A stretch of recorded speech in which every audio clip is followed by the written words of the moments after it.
everybody. Welcome to Impossible Coin. I am Brian Cartwright. I am joined by, from America's Belt Buckle, Rocky Hardy.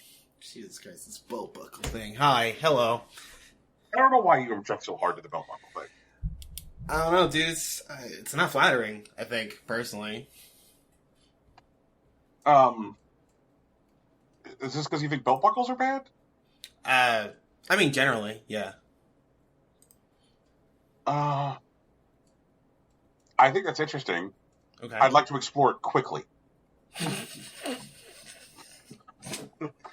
Okay, sure. I mean, belt buckles are best only when they're, like, utilitarian, I think.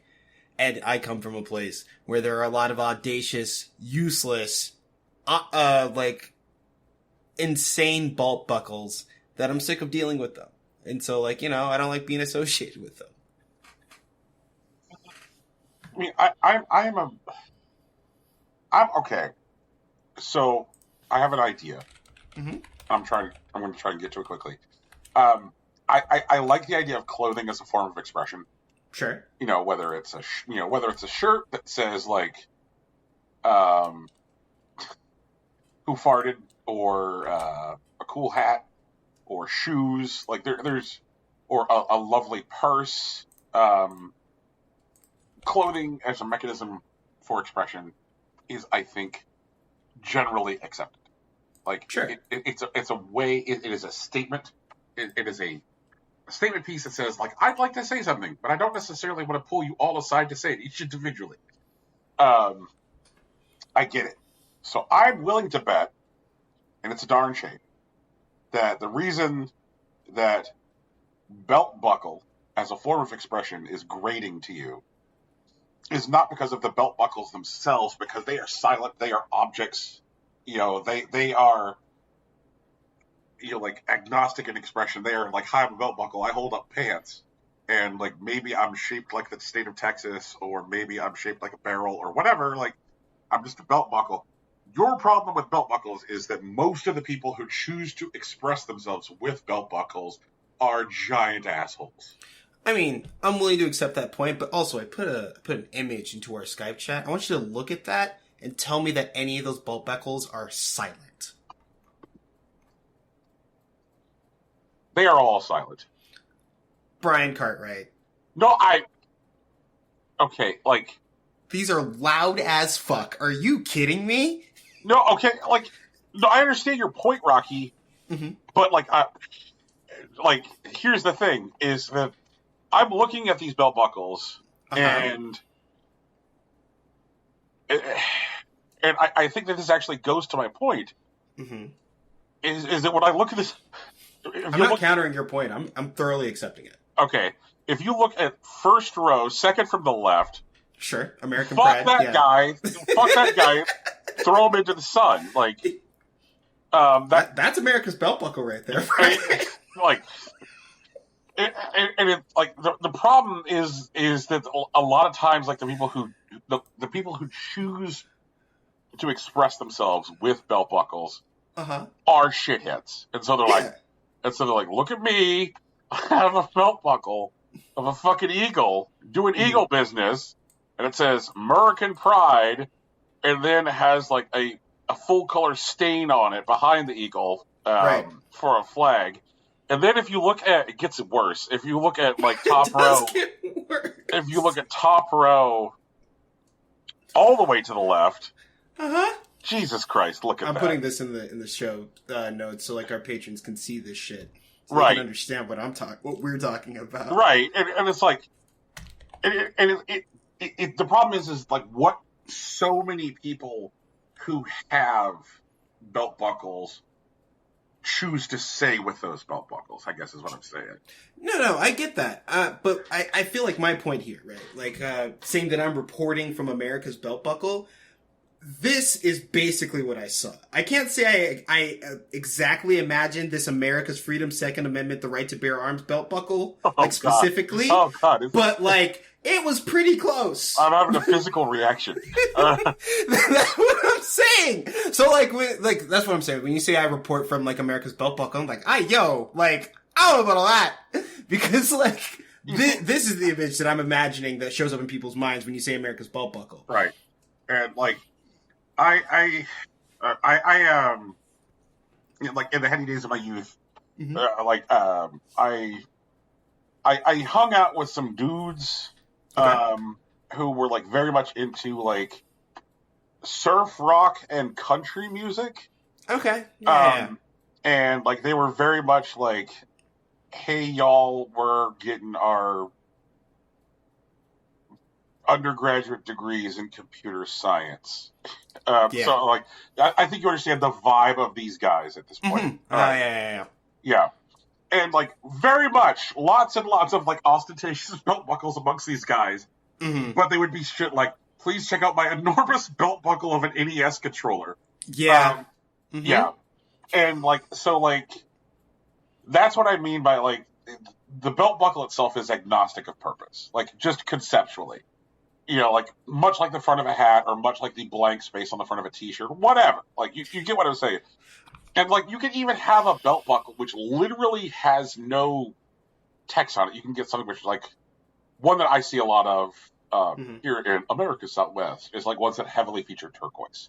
Yeah. A bunch of turquoise-ass belt buckles out there. But, like, so often the people who are wont to wear belt buckles. I'm sorry, I'm just fixated by the Second Amendment one. It just like I'm telling you, man. It's drawing me in like a dangerous viper. You know, it's just like I'm transfixed. You know, it's spread its hood, it's rattling. It's like a combination cobra rattlesnake. This thing. So, like, I mean, okay, I understand what you're saying, and I do believe that a lot of people, you know, I'm willing to say 73% or higher.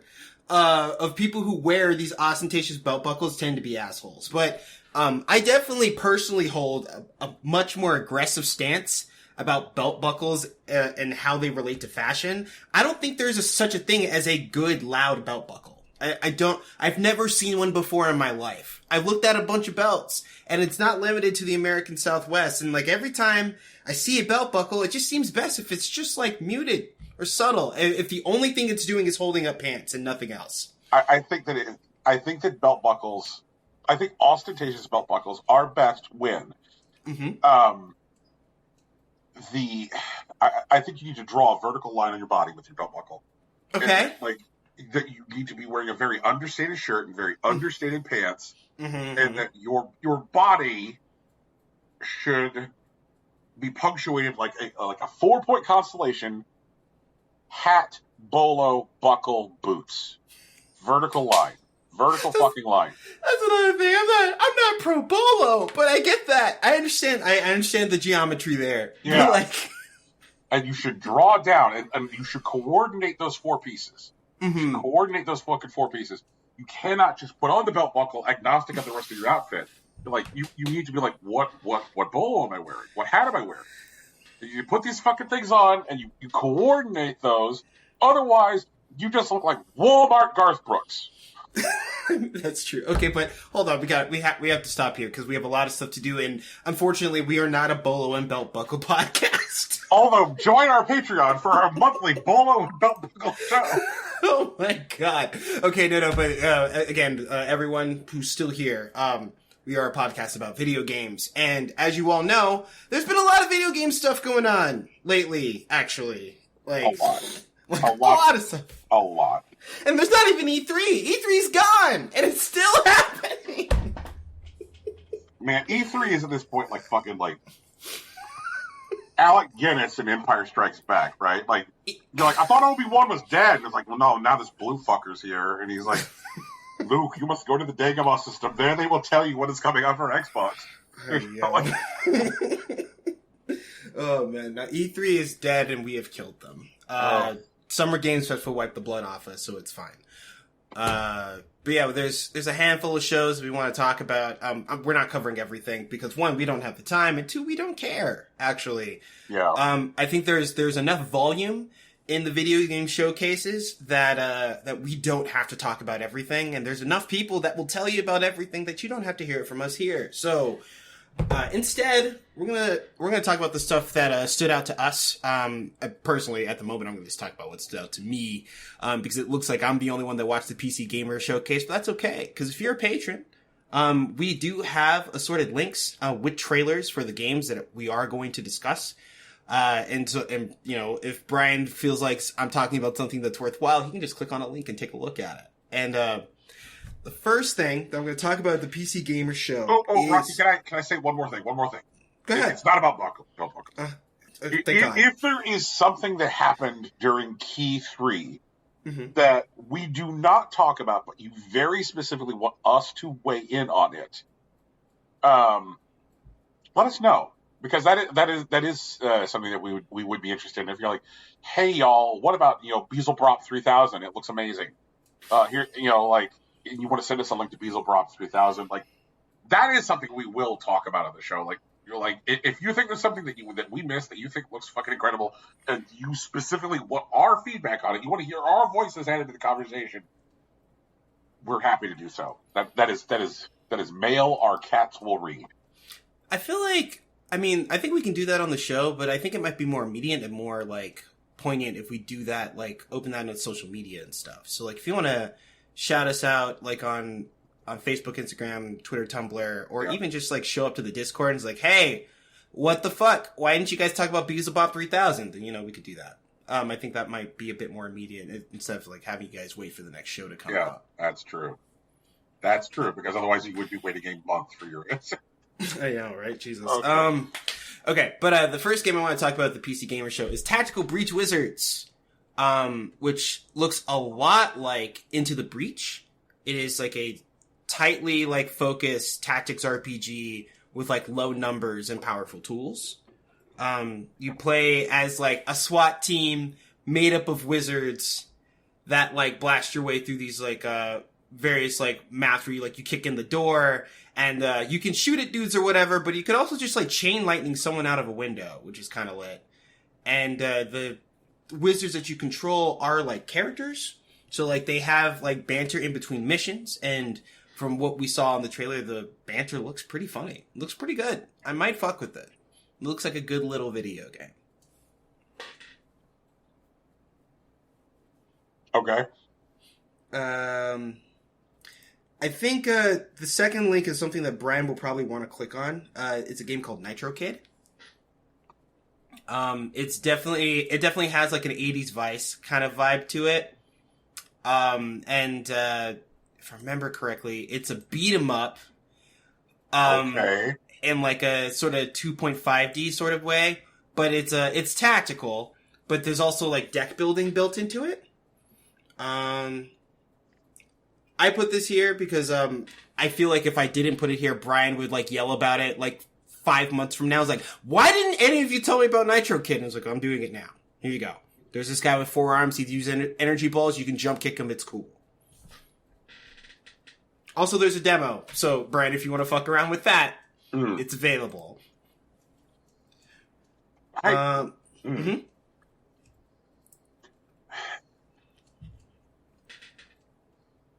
It appears to be that this here Nitro Kid is suffering from this thing that people do where they think that the 80s only looked one specific way.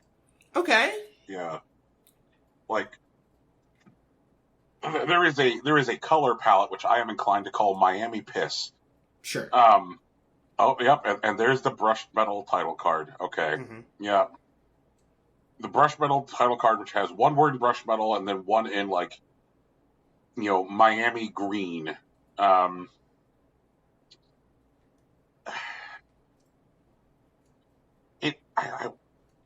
want. There's more. There's more. Okay. You know what? I don't want to yell at this video game. You don't want to yell at this video? Yeah, because so much stuff that is 80s stuff does this. Yeah, that's true. Yeah.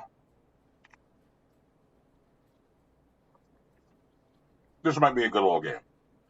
But yeah, it's not winning me on its faux 80s nostalgia. Oh, that's fine. I didn't care about that. I was more about like the kind of like beat 'em up in the deck building was the thing. Yeah, that I like. I'd be more interested if it didn't have this 80s bullshit. Yeah, that's fair. Well, I accept that. The next game is another game that Brian will almost certainly yell about in a couple of months, which is called Immortality, which is an FMV investigation game where you basically pour over footage, this FMV footage, to solve the mystery of a missing woman. And so, like, you're basically going through, like, various, like, shots of, like, footage of, like, conversations, and you, like, tie, like, people across, like, different, like, videos, or, like, sometimes you tie objects, like, this painting was also in this video, so this fits in with this certain timeline, and et cetera, et cetera. It looks neat. Oh, this looks fucking great. Yep, got him. Easy. Oh, Jeez. Look at this. Oh, yeah. Mm-hmm. See, Nitro Kid was just the warm-up, Brian. Okay? Oh, this is... Yeah. Oh, God. This is a beast. I'm just looking at this, like, the way this interface looks so cool. It's a pretty cool interface, yeah. They really put some thought into it. This whole business, like, pushing in around the images to, like, bounce around like, using, like, like, oh, I push in on this, and so I can rewind off that or fast forward. Like, oh, that's cool. That's really cool.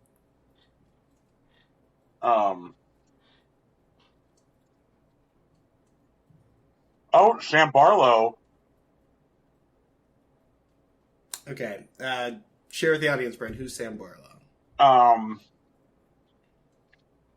Sam Barlow is, I'd say that, like, probably one of, if not the most respected voice in the last several years in, like, FMV videoed games. Okay. Would you say that's fair? Like, yeah, it makes sense to me.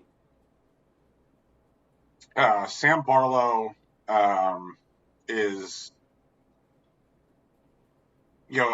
Sam Barlow originally started like working on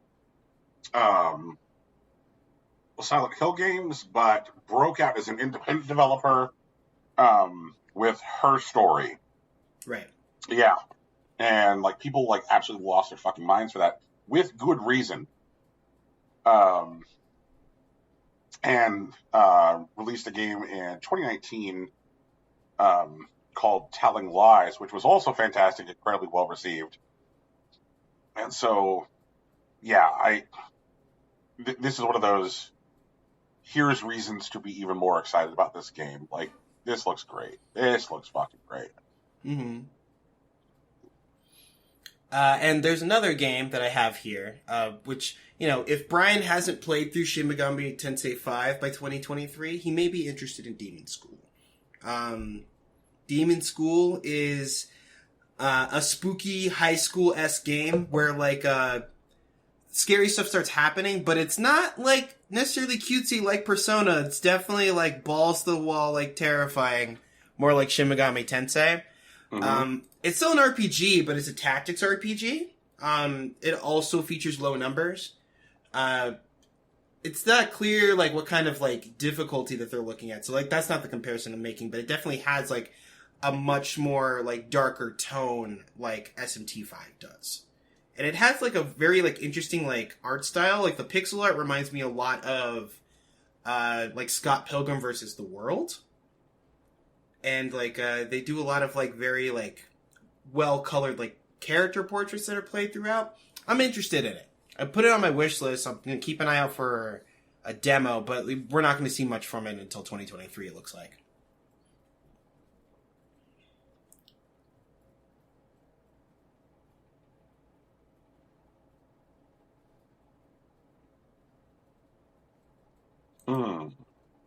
Mm-hmm.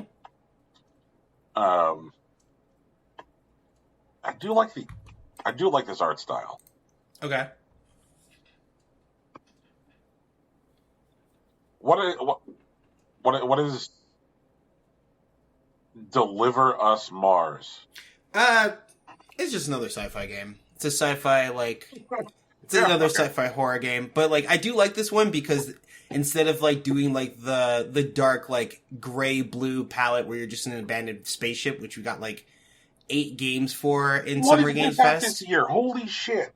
No, everyone wants to come back. They heard that like Dead Space is like in the water and they're coming for their money. They're going to try to saturate it. But Deliver Us Mars gives us a totally different color palette because you're on fucking Mars. And I think that's cool. I like that. Because I do want another like sci-fi adventure game, but like I just don't need it to be in an abandoned spaceship because I'm sick of those colors right now. I don't need to see them. But if you're sick of it like us, then like, you know, keep an eye out for Deliver Us Mars. It looks pretty cool.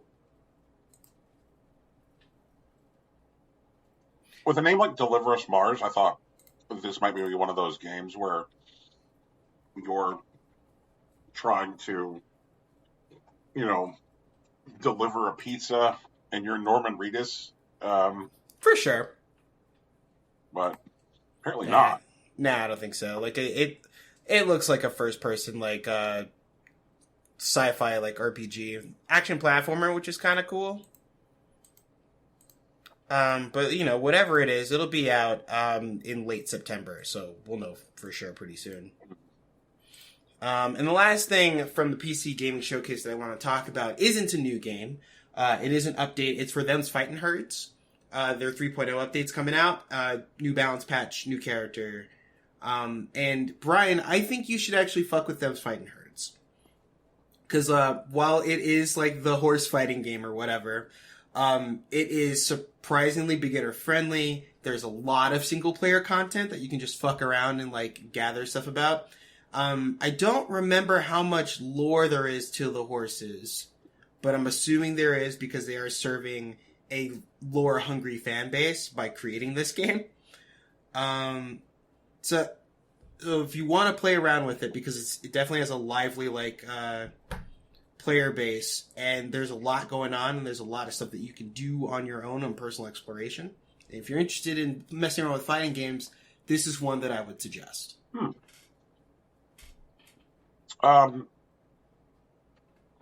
Yeah, like, it definitely seems charming from afar. I don't know how much charming it would stay if I got closer to it, but I'll definitely think about it. For sure. So I see you're reporting live from the No Fucking Direct. Wait, what? Oh, you mean Wholesome? Yes. I'm not sure about all that, dude. Like, Spirit Swap was in there.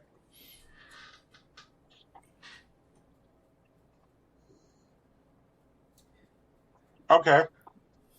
All right. I mean, don't get me wrong. Wholesome Direct definitely had a lot of, like, sexless, like, animal protagonists that you could run around as. It's definitely there. But I don't think... I'm unconvinced that they're, like, sexless as a whole. Maybe that's not the main thing that they're selling, but I don't think they're shying away from it. At least that's what I was able to pick up.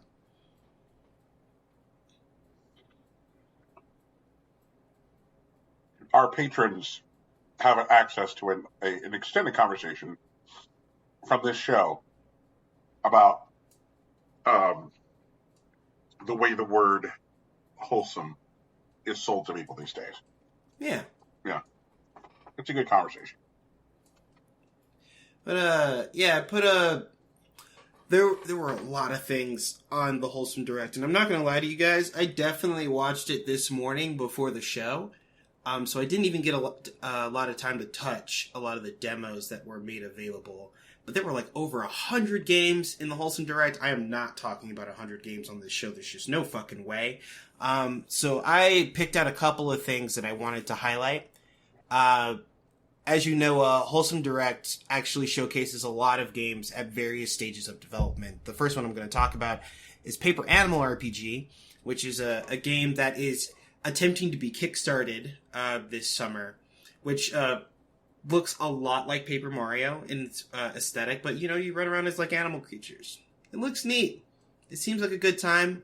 There's action combat, there's world exploration, solid writing. I'm interested. There is another game that like is also catching hold of this like card game as like other stuff genre, which is Solitaire, which is where you play Solitaire, but kind of in like a tarot sort of like environment. So what you do is that you meet various people and you're doing readings for them, but like you do so by kind of playing a game of Solitaire. It definitely has like a mellow, like visual novel sort of vibe to it, but it does look good. I saw that title. Mm-hmm. And I thought for fucking certain that what we were going to do is get to it's Solitaire but Dark Souls. Okay. And I was just like, I'm going to have to backflip off the earth. Thankfully, it's not what you said, so I'm still here on Earth. I kind of also feel like the Dark Souls of Solitaire already exists. I just can't remember what it's called right now, but I'm pretty sure that's already real. I enjoy living on Earth, so... Oh, man. And then they showed Potion Permit, which actually reminds me a lot of a game that I really loved that we played a couple years ago called Moonlighter, where you are in a top-down like adventure, like definitely like sort of like a 2D Zelda-like, and you are a potion seller, and you go on adventures to gather ingredients for your potions and to like serve them to your patrons back in the village. They didn't show any shopkeeping, so they didn't really have that in the vertical slice that we got, but there was a bit of swordplay, a bit of gathering, and like crafting a bit. Right. And so, I'm interested in it. I'd like to see more about it. And then Spirit Swap is giving their like most public update in a couple of months. Usually you just get like Kickstarter emails if you're already there, but they have a new demo available with a couple of new characters to interact Not anymore with. by the time this is posted. You cannot get the demo, so... Oh, wait, are they taking it down? As far as I know, yeah. I thought that today was actually the last day to get the new demo. I mean, I know that's when, I know today's, like, the last day that, like, Next Fest is ending. But, like, I know that, like, sometimes the demos, like, stick around based on, like, the creators themselves. Or if, like, they're, or if it's made available in other places. Like, for example, like, Spirit Swap usually also makes their demo available on itch. And so, like, if the updated demo's on itch, like, you could probably still just download it. Yeah, okay. So, go check itch first, which you should do for all things, really. But, I very much enjoyed the updated demo. For sure. Yeah. I mean, it's a good game. I'm interested. It's nice to see how the story mode is going to come together. Because, like, with our first demo, like, really what we got was, like, gameplay, aesthetic, and vibes. Sure. But, like, this gives us, like, a better picture into, like, the tone of the writing. Mm-hmm. And I think I'm really looking forward to this. I adore this. Like, it's just, it hits so many things I like, Rocky. Hell yeah. Like, this is one of those, like, Brian is directly targeted games. And, like, the writing is sweet and cute and warm. It definitely does, it definitely feels thus far more romantic than lusty with what's available. Sure. And that's also fine. But I also just wonder if, like, it has to do with, like, where they were marketing right now. Like, because I definitely do think this game will be a non-zero amount of horny. I think you're right. This game is a non-zero amount of horny. And I guess it just comes down to, like, where was the best place to market themselves right now? What do they show in this context? And yada, yada, yada. Like, I am I thinking right that this game should be out by this time next year? I mean, hopefully, but I think weren't they targeting like 2023, if I remember correctly. Yeah. I think this is one of those like God willing and the dam don't break kind of things. Like, sure, God willing, the dam don't break. We should be playing this game this time next year. So, I guess we will see. Mm-hmm. Yep. Mm-hmm. The next game I want to talk about is 30 Birds. And 30 Birds kind of just looks cool at the moment. Like, it's definitely like an RPG. You run around, you talk to people, you solve problems. The thing I want to highlight here is this, like, really interesting art style. It's, like, kind of semi-mosaic. And it's, like, plays out in the flat 2D space, but, like, when you move to the next screens, instead of just, like, you know, like, you hit a loading screen, it blacks out, and pops back in. Instead, you're, like, actually rotating around a polyhedron. So, like, imagine, like, there's, like a prism, like a pillar, like, on the ground. And, like, you walk to, like, the edge of, like, the pillar, and then you, like, rotate onto the next stage. And so, like, I don't know how that's going to feed into gameplay. I hope it does something cool. We didn't see a lot of it in the trailer, but there's possibility there, and I'm willing to pay attention. Yeah. And then there's another game called Melatonin, which I feel like they marketed this a little wrong, because it's in the Wholesome Direct, I think specifically, because, like, you know, it has the soft pinks and purples or whatever, and it's about, like, you know, a story that focuses on mental health or whatever. But what it is, Brian, is that it's a soft, cozy rhythm heaven. That's what we're looking at right now.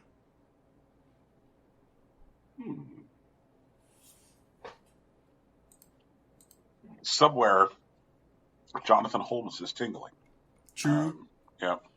I hope it comes with good beats, and, like, lo-fi fucking rhythm heaven sounds sick. That sounds fucking amazing. I have the demo. I haven't touched it yet. I'll play it before this is over. And, like, it's gonna come out in, like, mid-September.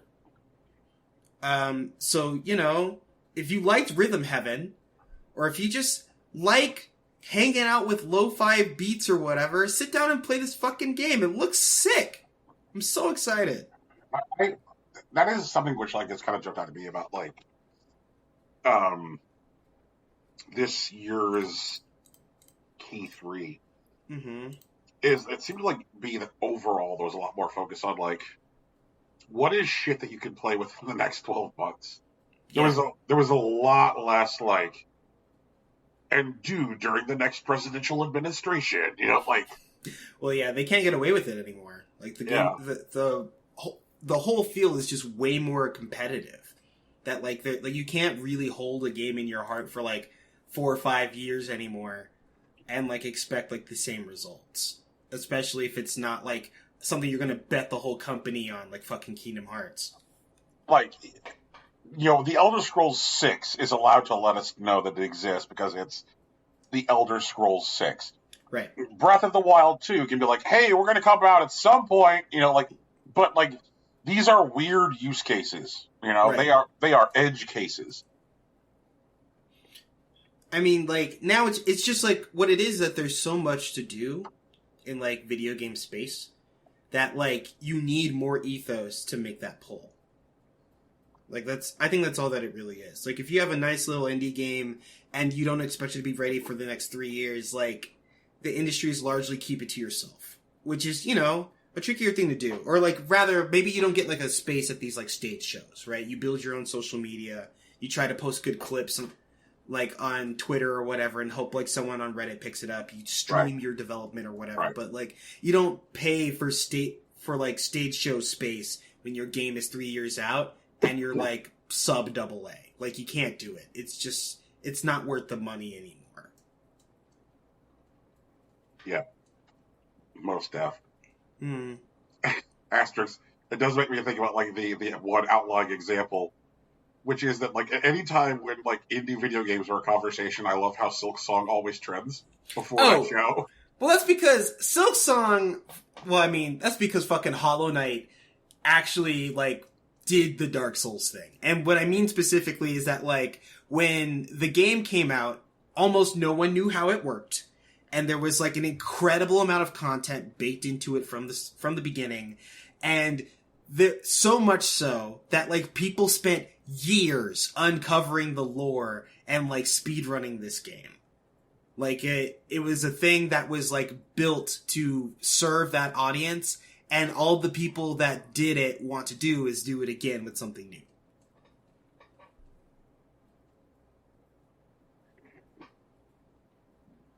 Yeah. Oh. It just... It's wild. It's wild. It's wild. Mm-hmm. What is How to Say Goodbye? Oh, it's another game. I think you'd like it, Brian. I don't think it'll change your life, personally. Okay. But it's a narrative puzzle game. I'm just going to read the Steam thing. We're going to do a little what came out on Steam today, but it's what's coming out in 2022, which is How to Say Goodbye is a narrative puzzle game inspired by illustrated books.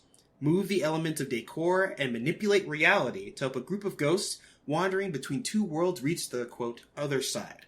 But beware of the evil spirits that will try to keep you prisoner. This is the long or the short of what's going on. It's a very pretty little game about guiding, like, spirits through the afterlife. It looks neat. I just wanted you to see it. Let me do a clicking. Doing a clicking. Enjoy. Let's see here. Clicking.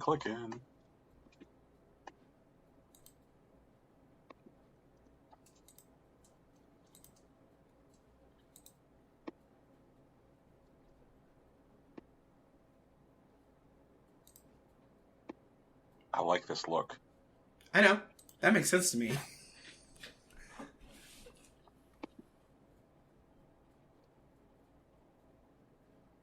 Tell you what, if one thing 5 years of podcasting taught me, it is that I am incredibly predictable and totally unexciting. I don't know about all that. I think you're pretty exciting sometimes, Brian, but, like, there are things that you like, and you are not afraid to tell us about them, which, you know, seems valuable on a podcast. Yeah, this seems like my brand of vodka. Mm-hmm. Yeah. Oh, speaking of my brand of vodka, the next thing you want to talk about is definitely my brand of vodka. Oh yeah, Coffee Talk's getting an episode 2. If you guys don't remember Coffee Talk, shame on you. It's a very good video game. It's a very cute little small cafe simulator where you make coffee for people, beautiful artisan coffee, and you learn more about their stories. It's a very nice little game.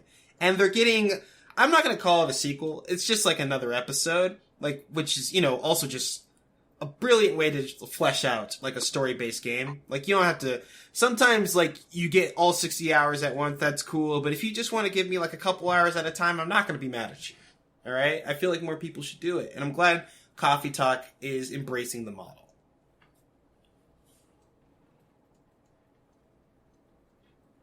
Let's see here. I'm doing a research, so just take a second. Yeah. Let's see here. Coffee Talk.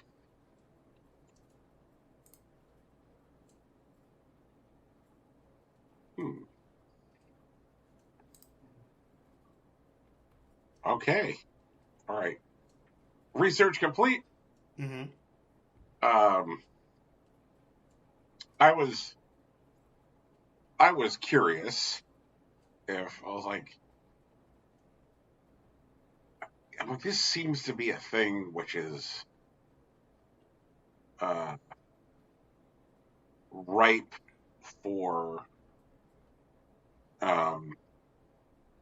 you ever just look at this point, Apple Arcade has been around long enough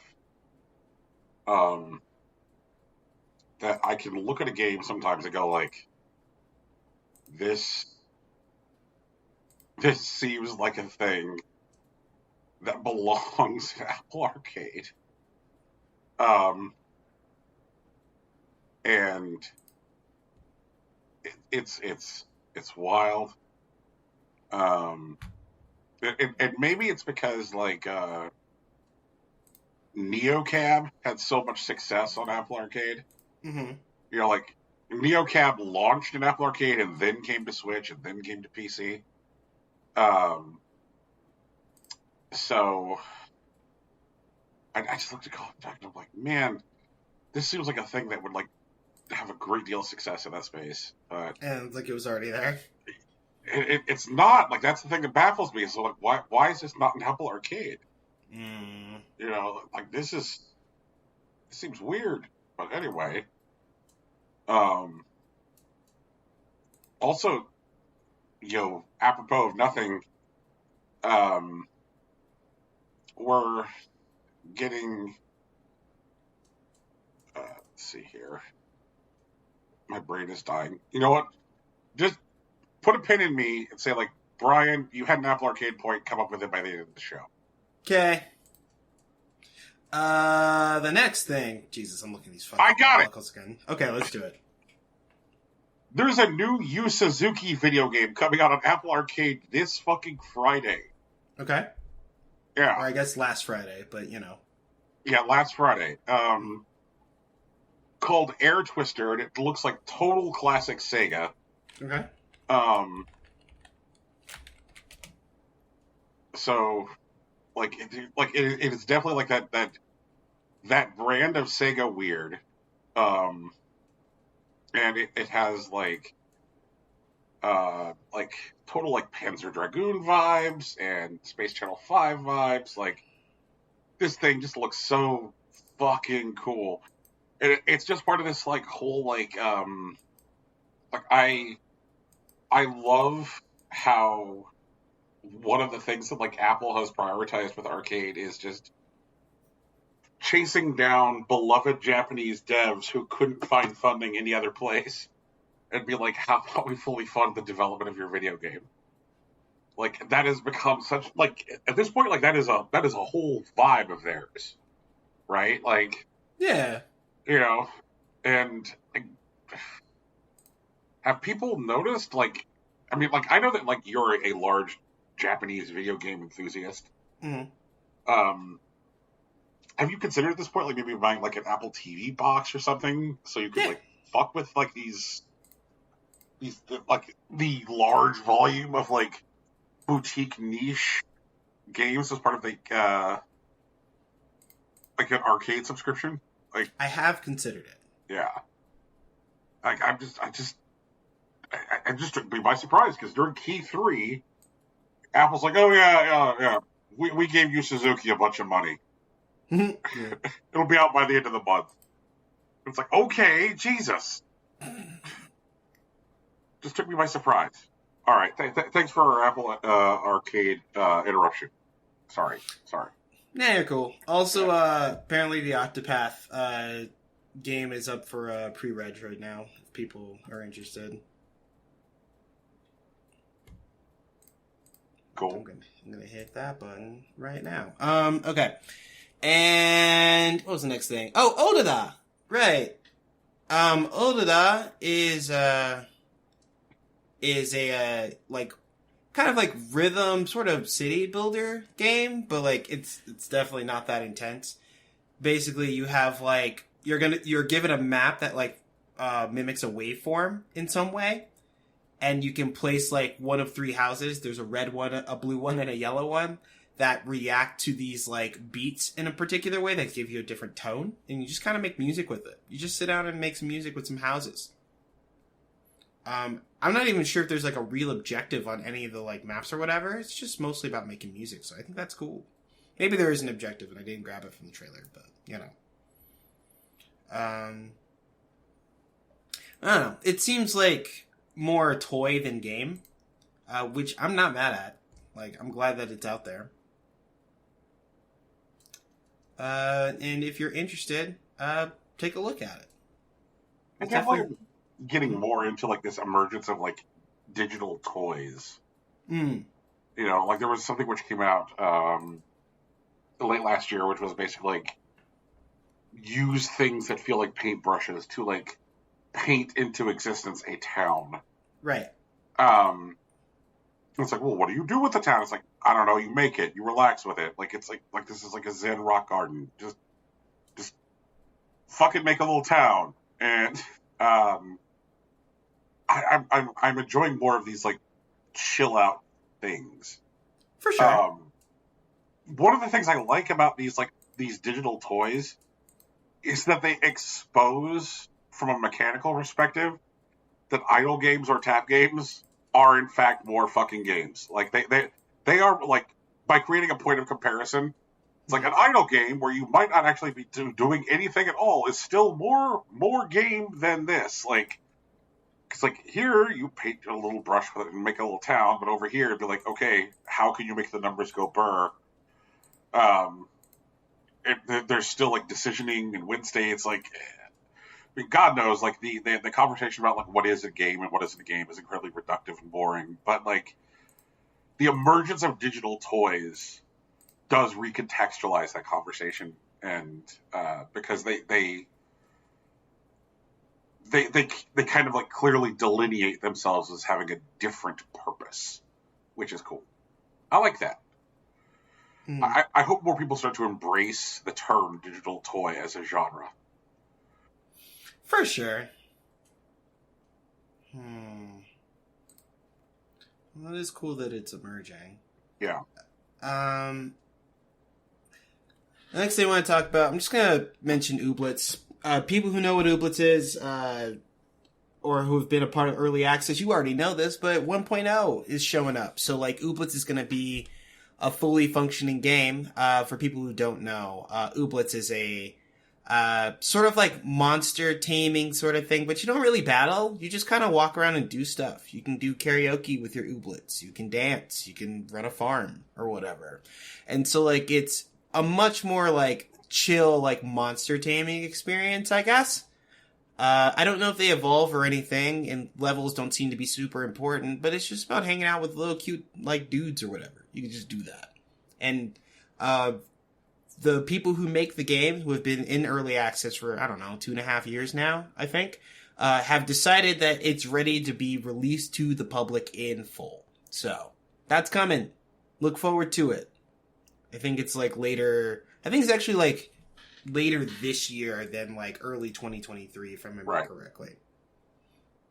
And it's going to be on Epic. It's going to be on Xbox. It's going to be a little later on Switch. So if you are really holding out for the Switch release, you're going to have to wait a little bit longer, but it'll be there. I do like on their FAQ, they have a question like, will Ooblets be a phone app or free to play? And the response is no. It's just a normal game you buy with money. Like you might buy a vacuum cleaner or a kebab. Like the Ooblets people, they're about it. I fuck with them. They're pretty cool. And then the next game, Moonstone Island, is another. It's not actually. I can't actually call it a Harvest Moon like at this point. It's a Rune Factory like. That's what it is. Like you do the Harvest Moon stuff, you farm, you make friends with people or whatever, but like you also dungeon crawl, and dungeon crawling is a substantial part of the game experience. It's not something that's just tacked on. It's something that you do. There's also like deck building in it, and I think some sort of monster taming involved. So like if you just want all those games like mashed together in a new cute package, here you go. Moonstone Island, everyone. Dig it. Yeah. And Paper Trail is going to look a little familiar to Brian, but Paper Trail is a narrative-focused puzzle game whose main mechanic is about manipulating the puzzle space by folding the edges, like paper, to reveal new paths to traverse. That's cool as fuck. Mm-hmm. If Brian may find some similarity with the game Gorogoa, which we talked pretty highly about in years past. Yeah. There is also a demo available for it. I have downloaded it. It is also a thing that I will definitely try to get a fuller update on. Fuck, I might even stream today just so I can get through a lot of these demos so people can look at them. So I can have a thing to point to, like, hey, Paper Trail is cool, and I know you hear me talking about it, I'm excited, but look at this shit, man. Okay, And like, oh shit, this reminds me less of, alright, what was the name of that fucking game? Come on, Brian, let's do it. Oh god, there's so many video games, Rocky. Cartwright? Carto! Yes, it does look like Carto, doesn't it, Brian? Oh, man, yeah, where you're slowly building out the world because you're on a pilgrimage and whatnot, yeah. Yeah. Mm-hmm. Hot damn, look at this. Mm-hmm. Paper Trail, get into it! And the last game that I'm going to highlight from the Wholesome Direct is called The Last Clockwinder. The Last Clockwinder, you're, like, there's a narrative, what is it? Like, you are in this giant clock tower that's built into a giant tree that people rely on to, like, you know, build resources and, like, farm and shit, and you gotta fix it. But the neat thing is a gameplay tool where basically you can automate tasks by, like, kind of infinitely cloning yourself. And so you can make these, like, giant Rube Goldberg machines that, like, do the things that you need to once you figure out what needs to be done. Which seems like a fun little, like, puzzle experience. I don't know how big it's going to be. And, like, I can't wait to see... Like, this is less a game that I'm super interested in playing than I am a game that I'm very interested in watching people break, if you know what I mean. Like, someone's going to, like, find something absolutely batshit that they're able to do by, like, manipulating the, like, cloning and, like, the automation the same way that, like, when you watch people play around with redstone in Minecraft. And, like, I want to see that shit happen. I'm sorry, Rocky. I'm still on Paper Trail. That's cool. Enjoy it, dude. You can spend your time. But yeah, like Clockwinder, like, you know, you have these like cute little like robot things. They kind of remind me of like like something from like the early aughts. I kind of wanted to say Portal at first, but there is something else that has like these kind of like goofy looking robots that like this game is like particularly aping. I can't remember what it's called right now. I'm going to tear myself away. Yeah. Let's see here. Also, like, the trailer seemed to imply that it is, like, also, like, a VR game. Which is, like, pretty apparent. Oh, yeah, this is VR as fuck. Yeah, it's a VR automation puzzle game. Oh, yeah, and it's out now. Oh, it is out now. Okay. Also, it's fully voice acted. You know, it's not just like this stuff that's going on like in the background where like there's floating text while you're VRing. Like, people are talking to him when you do the VR stuff. I like that the robot's face kind of like is suggestive of the shape of a SNES controller. You know, it's one of those like subtle design choices which will make it familiar and comforting to a certain group of dork. For sure. Look at that robot just pick up that apple and put it in the trash. Oh man, yeah. There's a lot of stuff going on, like especially when they get later. Oh, it's MetaQuest, so it's Steam VR and on Meta. So if you got Oculus, you know, yep, on this. Yep, and it's available for the Meta. Like I could go put this on my. Rocky, I could buy this. Yeah, you could. It's an option available to you. Put this in my headset. And that's all the stuff that I wanted to cover from Devolver. Wait, from Devolver? Not Devolver. Fuck me. From Wholesome. It's another big company that everyone's going to assume is small because they cover indies. No. Wholesome is weird because like there is no Wholesome, and that's not Brian being funny. That like there is no like single like there is no large publishing monolith like. That's true. You know, like Wholesome is like literally like a co-op, like a whole bunch of creators come together to fund like an advertising mechanism. So that is true. Yeah. Right. So like there is no singular publisher. It's like, how about we create a thing that like affords a platform for us when we might not necessarily get a visible platform. Mm-hmm. I'm trying to think of the name of that like co-op grocery store. It's that. There's there's no one guy with a giant golf tournament size check. That's true. Yeah.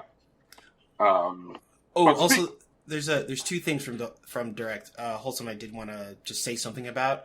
Little Bear Chef looks cute, but I fear that's all that it is. And Free Ride actively pissed me off because it's like they literally market themselves as a video game that doubles as a personality test, and it's like, who asked for this? No, I'm done. Okay, go ahead, Brian. What I was just saying, but speaking of like billion-dollar companies masquerading as little plucky guys, I think that you watched some Devolver. And yeah. Is Nina like only kinda in it like this? Like, I got like 5-6 minutes in, and like Nina had like barely showed up. Wait, Nina Struthers? Yeah. I think she's playing a different character now. Yeah. Yeah, she's definitely playing a different character now. But the bit that they were running with this time is that they're losing attention in like the video game space, and the thing that they need to regain that attention is a countdown. So they're going to make a countdown, which is a countdown to marketing. That's what they're going to base their 25-minute show around. They have it hosted by Mecha Suda 51, which is a robot that they somehow downloaded the consciousness of Suda 51 into so that he could do the countdown. In between, they showed a couple of games that they're publishing this year. One is a roguelike called Cult of the Lamb, which I don't actually think they showed gameplay for, but there was gameplay for it at the PC Game Showcase. It looks fine. There was also Angerfoot, which is a first-person like shoot 'em up that's like Hotline Miami, but instead of like focusing on Miami Vice Pink, they're more Miami Vice Green. Yeah. You know what I was talking about? Like, I think I used the phrase Miami Piss. Right. As far as the color palette, this is definitely Miami Piss.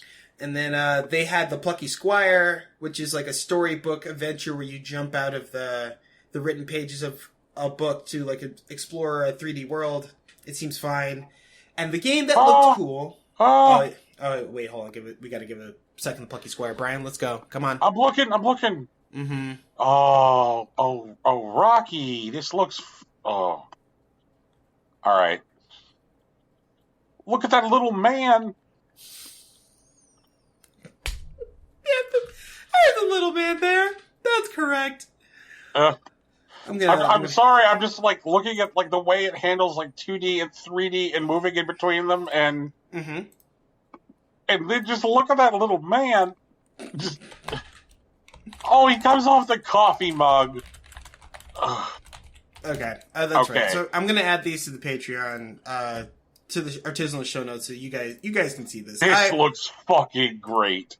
Brian's having a great time. I wasn't particularly impressed, but I understand why Brian's impressed. I totally get it. It's not my thing. I mean, I think that people agree. Who cares about fucking Angerfoot? But like, but we are a split decision on Plucky Squire. Yeah, that makes some sense. I mean, it looks cute and everything, and like, I hope it's fun to play, but I don't know. The thing that did look cool, the thing that I actually like kind of stopped like rolling my eyes so I could watch was Skate Story. Cause it definitely has like a visual look and an interest in like color and presentation that I fuck with solid like skate physics. And, I think it's rad as fuck that like your character appears to be made of like some weird glass polyhedron as they skate through this world. And if I remember correctly, I think if you beef it, you actually shatter into a bunch of like glass pieces, which is just fucking rad. I thought that looked really fucking cool. And then like afterward, they do something in the direct where like everyone becomes beloved characters before Mecha Suda 51 basically blows up the studio or something. Right. I don't know. But, yeah, Skate Story looked cool. Was there any update? Like, if I had hung in there... No Demon Throttle. Oh, no. Thank you. You knew exactly... Yeah. I think they're going to stick to that promise. It's a physical only release. It's coming out on the Switch, and the day you know that it's real, that it shows up in your fucking mailbox. They're standing by it, which I can respect, but also fuck you guys, you know? Yeah. I mean, I kind of wish I had bought 2. I feel that. But like, I just keep on waiting for that demon to kiss my wife, you know? Like, I mean, yeah, I get that. Man. So I guess one thing let's talk about a thing that did not happen during the high key 3 season, which may very well have happened by the time this is broadcast. Okay.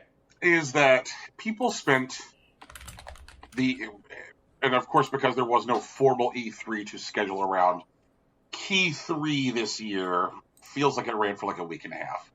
Sure. Which is better than the weird nightmare season of 2020, where we were all in like the very deepest throes of no one knows what to do around COVID. And so not E3 that year ran for 3 months. That's true. I remember. It was a huge pain in the ass. But lots of people are like, okay, so when's Nintendo? When's Nintendo?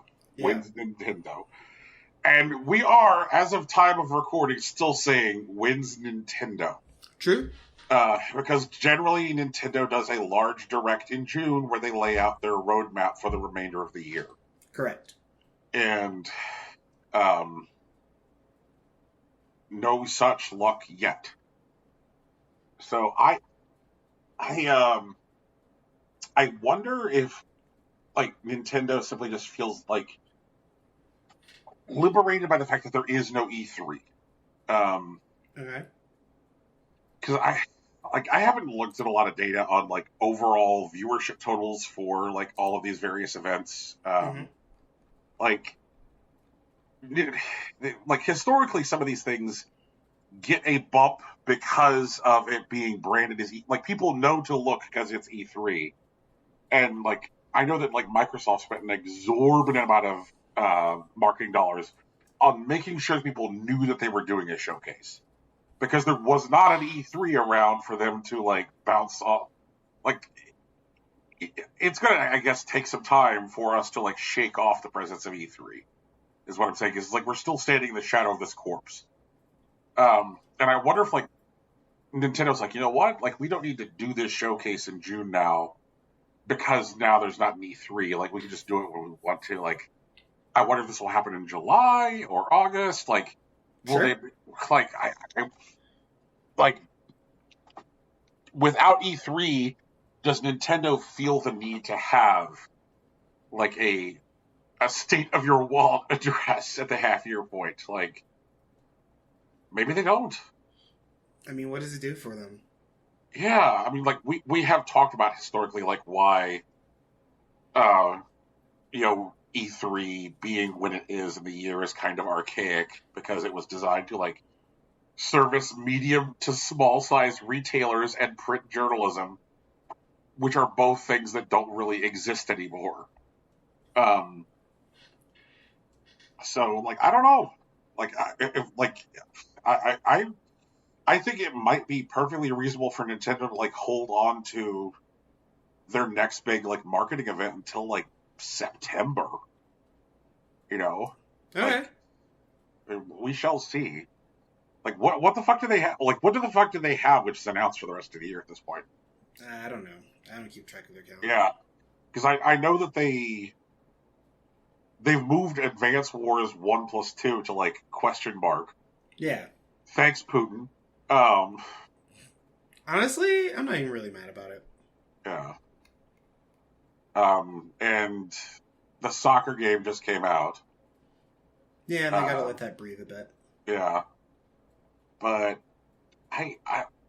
I guess there's Splatoon, right? Like there's Splatoon, and then there's Xenoblade. Yeah. But like Xenoblade is July and Splatoon is September. But I could not for the life of me tell you what they've got coming out this year after Splatoon. Yeah, I don't know. You know, it'd be really funny. What's that? If Nintendo got the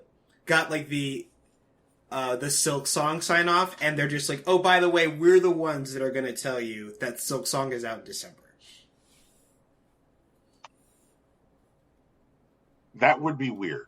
It would be weird. Yeah. Yeah. Especially since, like, Silk Song kind of showed up on a thing. Well, they did a teaser. But like, they did a teaser, but, like, at this point, people are just, like, expecting the Silk Song shadow drop. And I think that's an unfair expectation to put on the devs. I don't think they're going to shadow drop it. Yeah, they're not. They don't have to. They don't have to. So the other thing, like the last thing we're going to talk about is the Microsoft Bethesda showcase. Oh wait, if that's the last thing we're going to talk about, give me a second. So I'm just going to yell quickly about Capcom. Shout outs to them. Oh shit! Oh yeah, Capcom. Yeah. Shout outs to Resident Evil Village getting its story DLC that it deserves. Resident Evil 4 Remake remains to be proven. They're doing Mercenaries mode, and like I was completely checked out on it until they mentioned that you're going to be able to play as Lady Dimitrescu, and that sounds wild.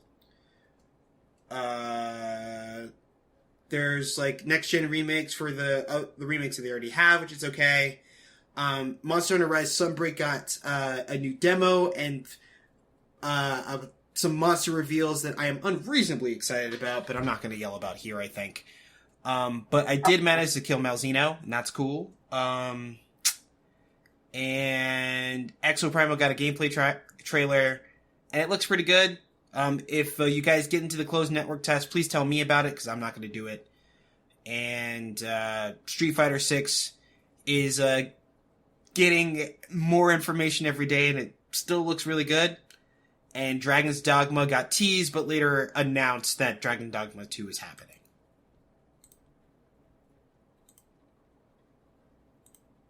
I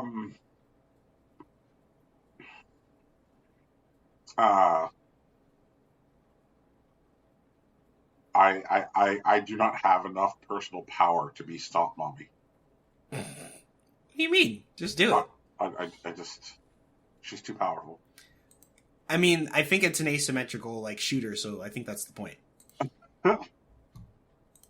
I'm really... You know, I do kind of want to talk about Capcom in general for a second, because do you remember where Capcom was as a publisher like 10 years ago? Yeah. They were on the fucking ropes. Everyone hated them, and, like, it was kind of well-deserved. You know, like, there was lots of talk about, like, hey, when is Capcom going to get, you know, like, fold and get, like, purchased by, like, a t-shirt company or something? Like, people just expected Capcom to go the way of Konami. Yeah. You know? And it was not undeserved. Like, they were, like, everything they could fuck up, they did fuck up. Like, Capcom was in such a way that, like, there is a reason Mighty Number 9 got funded, which was that people did not trust Capcom to ever make Mega Man again, because Capcom was a shit show.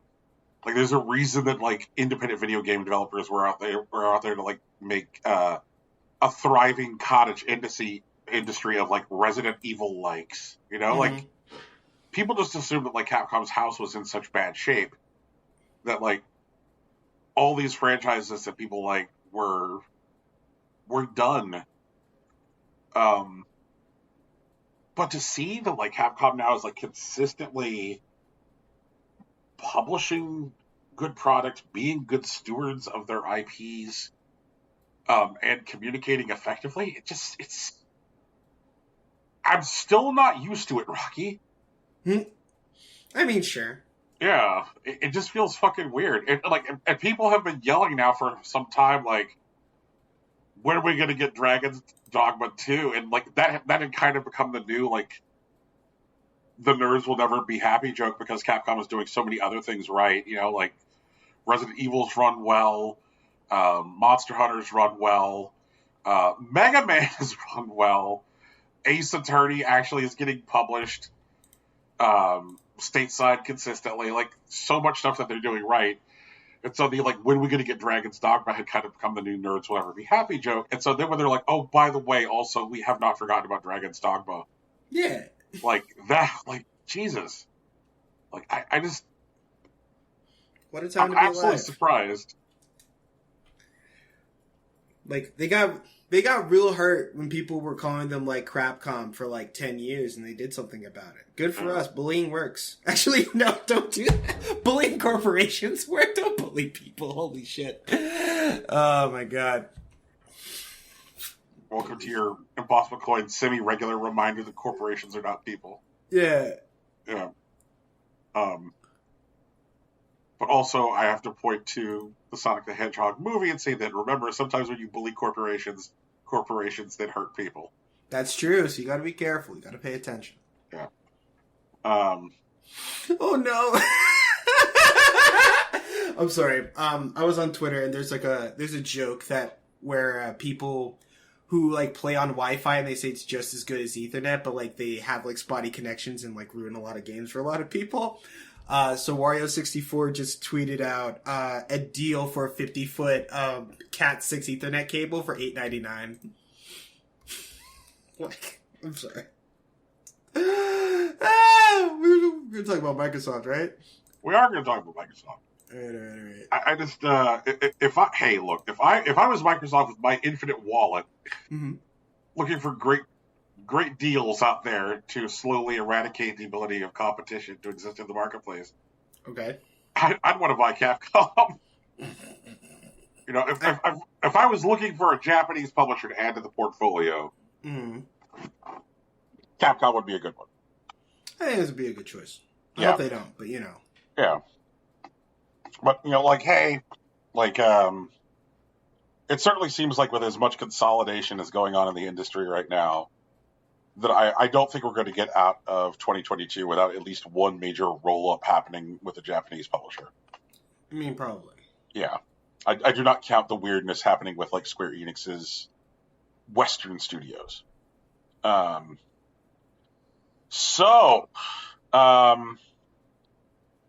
Microsoft Bethesda showcase happened, or as I called it, the what is Sony going to do showcase. It really there was so much meat on the bone. There was so much fruit from the tree. Like, one of the things that they did at the top of the show was to remind folks and say, like, hey, what we're going to focus on in this show is stuff coming to Xbox platforms in the next 12 months. Which seems to be, like, in this, like, growing, shifting spirit of, like, the marketing for this time of year. Like, talking about stuff which is, soonish. And that seems smart because, like, one of the retorts which people have always seemed to have in recent years, related to Microsoft is like, oh, what does Microsoft have right now? What does Microsoft have right now? They've bought all these studios, but what do they have right now? And so by focusing on stuff that they, in fact, have right now, seemed like a good way to, like, respond to that criticism. Yeah. They led with Redfall and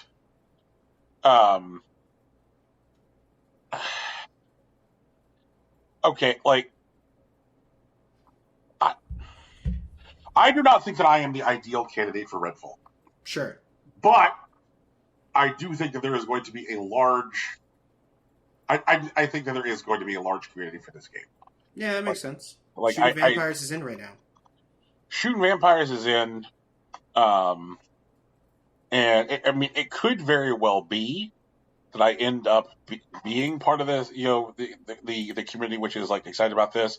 Mm-hmm. It's just like from a world building perspective, like I could care less about shooting these vampires. Like I'm more interested in it from the perspective of the people who made Dishonored made this video game. Sure. That makes it more interesting to me. So did this one make you tingle at all, Rocky? Nah, I don't care about Redfall. Okay. All right. Do you care at all about them saying that Silksong is going to be on Game Pass? No, actually. I liked looking at Silksong. I think that's cool. And it does look like a very good video game. I am not moved at all with the information that I can play it day one on Game Pass.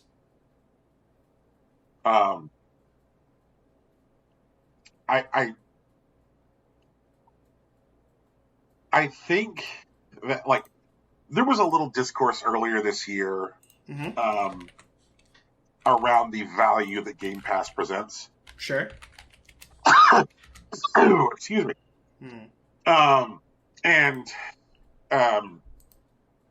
One of the things that there was like an editorial published on Kotaku where they're like, "Oh, is it diminishing returns with Game Pass?" Because there's like really only 2 or 3 like giant Microsoft titles a year, and one of the things that was kind of like clear from like the writing and the editorial was that the writer was not considering like major AAA published games that were not from Microsoft that were included in Game Pass, nor were they considering indie games that were included in Game Pass. And when if I were to make a short list of currently most anticipated indie games, I think there's a decent chance to say that Silksong would be at the top of the list. Okay. Do you think that's fair? I think it's a statement that makes sense. Yeah. And so, like, it seemed to be like Microsoft making a statement about the value of indie games. Like contextualizing the value of Game Pass. Whether they're like Silksong Game Pass day one. That's Microsoft saying, like, we see value in indie games, and you see value in indie games, therefore you see value in Game Pass beyond Halo, beyond Gears, beyond Forza. I think that a lot of people who do not have Game Pass right now are not going to get Game Pass for Silksong. Sure. But I think a lot of people who have Game Pass are going to go, "Oh, great," and feel a lot better about their ongoing subscription.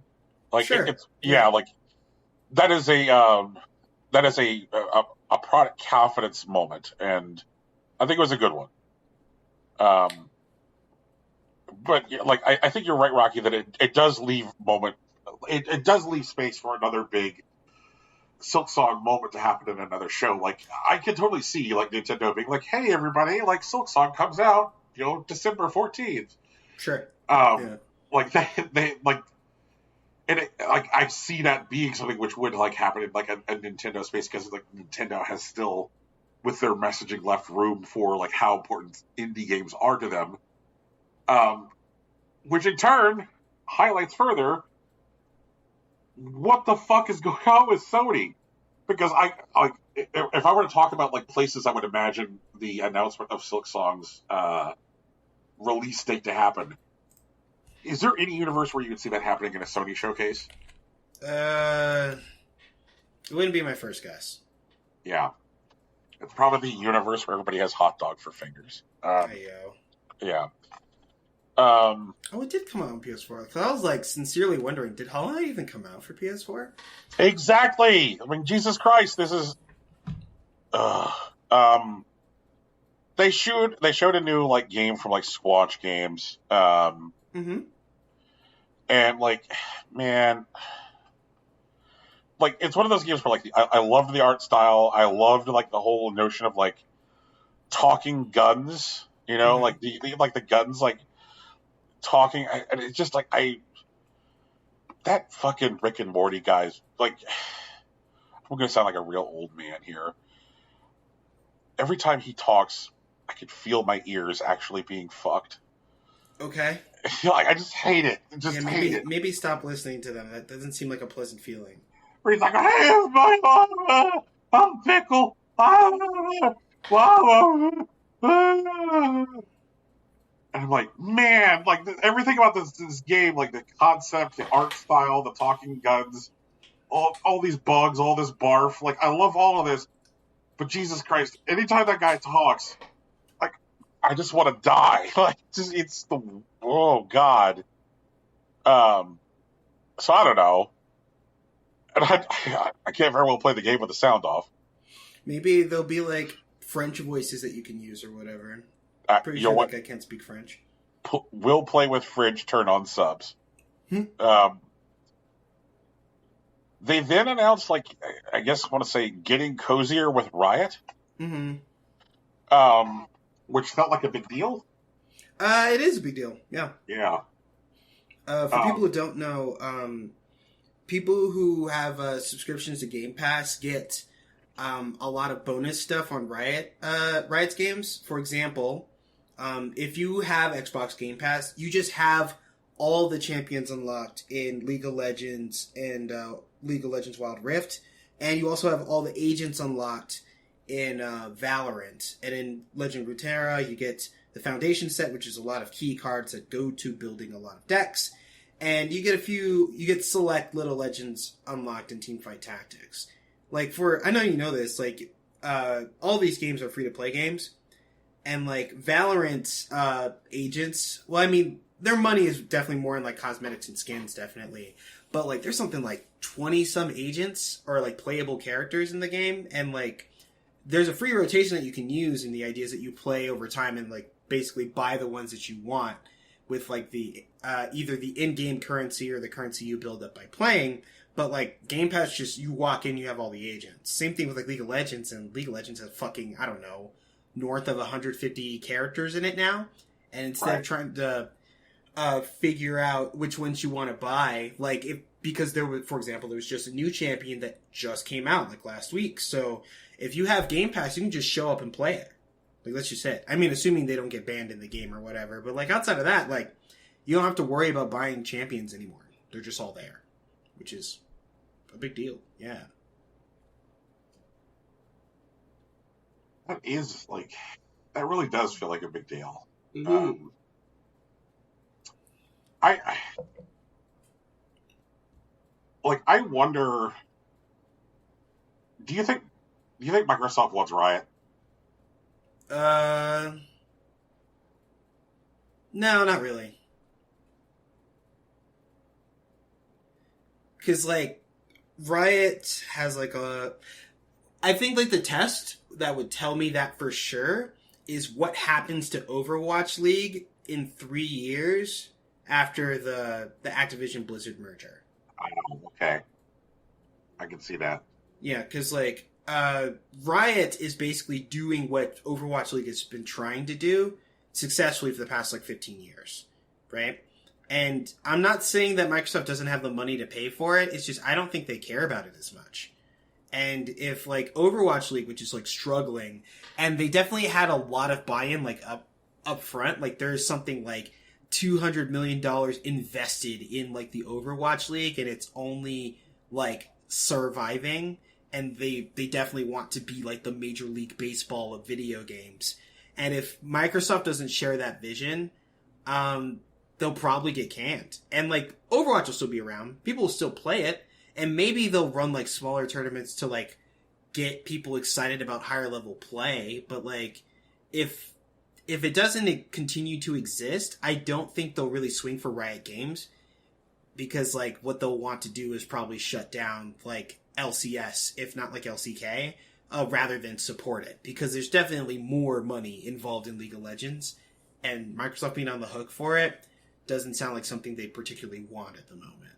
Although So one of the things that there was a lot of talk about the last couple of weeks Mm-hmm. is like how Microsoft has really done a lot of putting their money where their mouth is as far as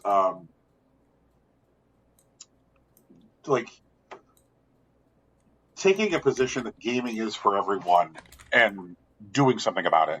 Sure. And and we can talk about how like corporations are not good, and obviously there are like capitalist motivations for doing that, and like, Mm-hmm. but still, like, regardless of like the ultimately capitalist motivations for them doing good things, it still required them to do those good things to get that press. Sure. Like, yes, Microsoft has like fundamentally changed a lot of their hiring practices, so there are now more people of color and women and non-binary people in like meaningful leadership positions within Xbox. Yes, Microsoft has like really put its fucking foot down as far as the community moderation goes within like Xbox gaming. So you if you act like a shitbag on Xbox, you're gonna catch a ban, which is great, which is fucking great. Um, if you want to act like a shitbox on Xbox, they have the shitbox neighborhood. You can like be like, I think they call it underground, but like, do not exit underground if you want to act like a turd.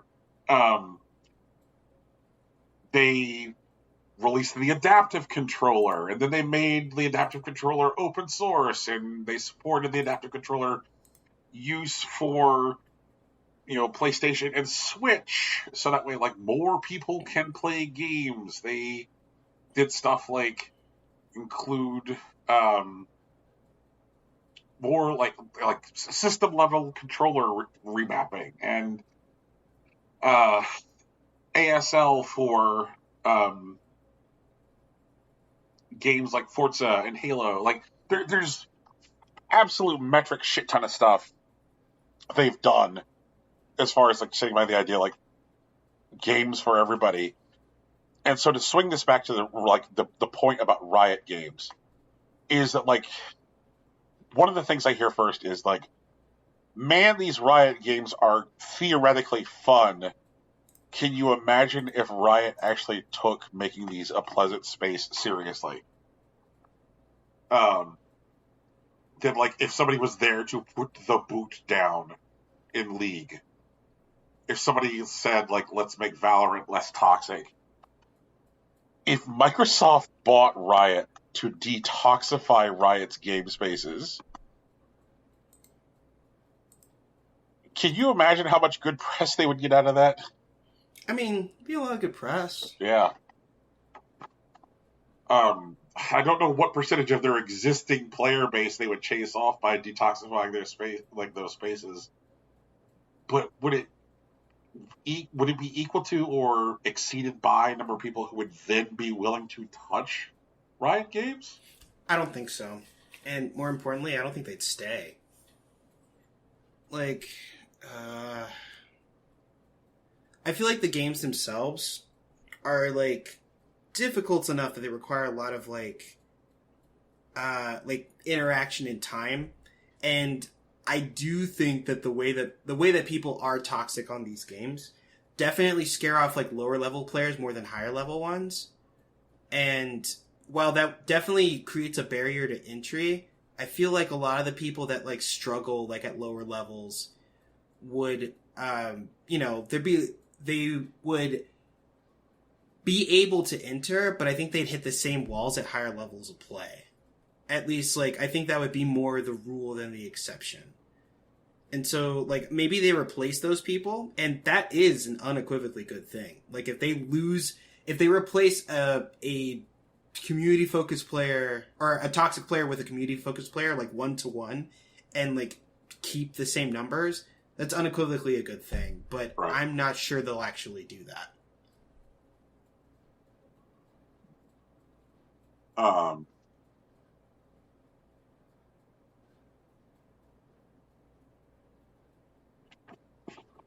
Yeah. I am definitely going to pay attention to this relationship though in the future. Like, Mm-hmm. it definitely feels like someone was doing business and hands were being shaken, and like I can't help but wonder like how much more snugly they're gonna like, because in order for Riot to give them the potential to make that money off of that large number of people, you know, who are now not going to like ad hoc be buying all of those heroes for those games and so on. Like, Sure. there was definitely a large amount of money flowing from Microsoft to Riot. I wonder if one of the things that like Microsoft is doing is being like, okay, let's see how much engagement we get from existing Game Pass subscribers to this. Like, Mm-hmm. like is this Microsoft taking the temperature of this? Is this Microsoft being like, is it worth buying them? You know? Yeah, I get that. Yeah.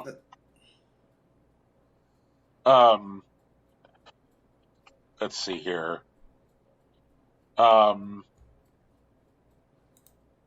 Plague Tale, Requiem is the...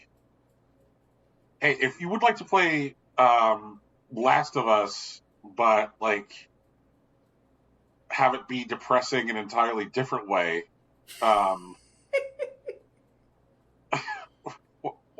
why you laugh, Rocky? Why you laugh? Are you trying to sell this game to people? What's happening right now, Brian? Okay, all right. Do you want to play a much better Last of Us? There we go. That's the way to say it. Okay. Yeah. I'm leaving both in, I think. I don't know. I'll figure it out. Yeah. Like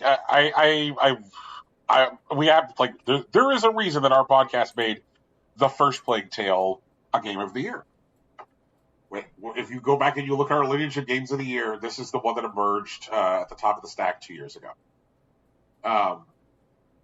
A great fucking video game. Very much looking forward to this sequel. It absolutely looks phenomenal. And they also said the thing, Game Pass day one, and they're not publishing this game. You know, this is Microsoft doing the business with Embracer Group. Which I think is also meaningful. Like, I do not think Microsoft at this time wants to buy Embracer. No. Because Embracer, like Embracer is Embracer is fucking huge. But Embracer is in a position where Embracer realizes that they have a lot of valuable IP and they have a lot of anticipated games, and they can get a fair bit of fucking money from Microsoft by taking those Game Pass checks. Like I am fully anticipating in something like 3 years' time, hearing the words like, and here is Tomb Raidian, day one on Game Pass. Like, because Embracer owns that IP now. Right. And we know that Embracer is willing to do the business with Microsoft. So, like, I could conceivably see that. Like, I think that we're going to see a lot more of that between these two companies. Please see earlier conversation about Sony. You know, like, yes, you will be able to play this really cool, partner puzzle adventure game on PS5 day one. But if you do, you will be paying $60 to do so. I do not understand putting the Halo ship into Flight Simulator, but I am also, I don't know. Like, one of the reasons I think that Flight Simulator is so popular is people enjoy chilling out in its realism. And so, like, putting in, like, weird, not real ship feels strange. But, again, what do I know? So, Overwatch 2. I saw, like, a lot of pushback online from, like, the existing Overwatch. The existing Overwatch community does not like the things they have seen from Overwatch 2. Do you like the things you've seen from Overwatch 2? No, but I'm also not part of that.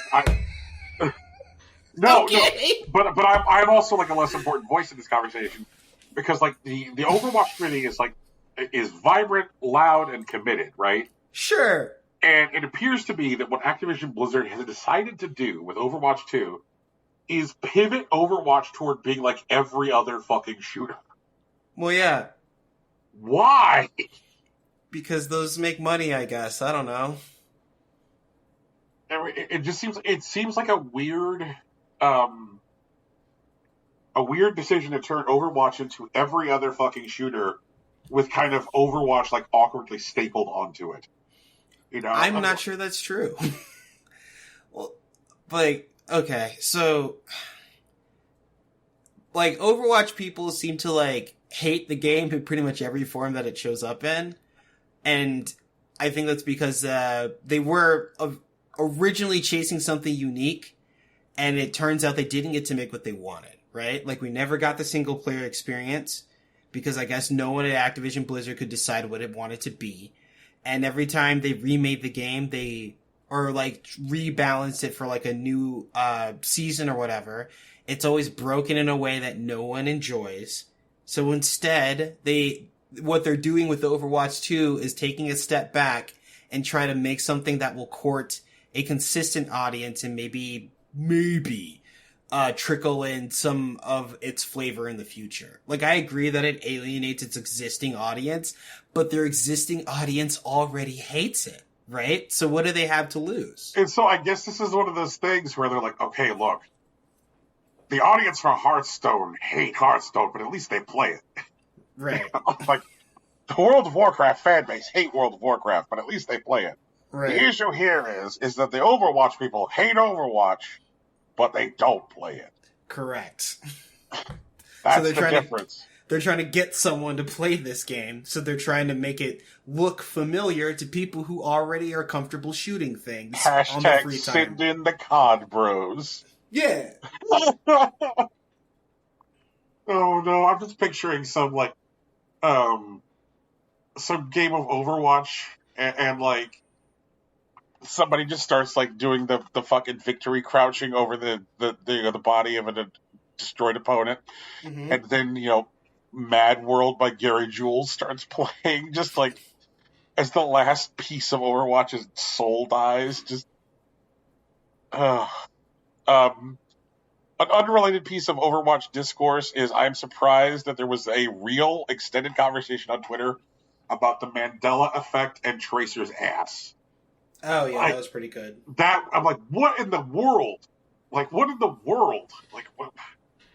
Well, you gotta remember, Brian, the people that care about Overwatch don't actually play Overwatch. So they don't spend a lot of time looking at Tracer's ass, except for in these weird... What is the engine called where they make all the 3D porn characters?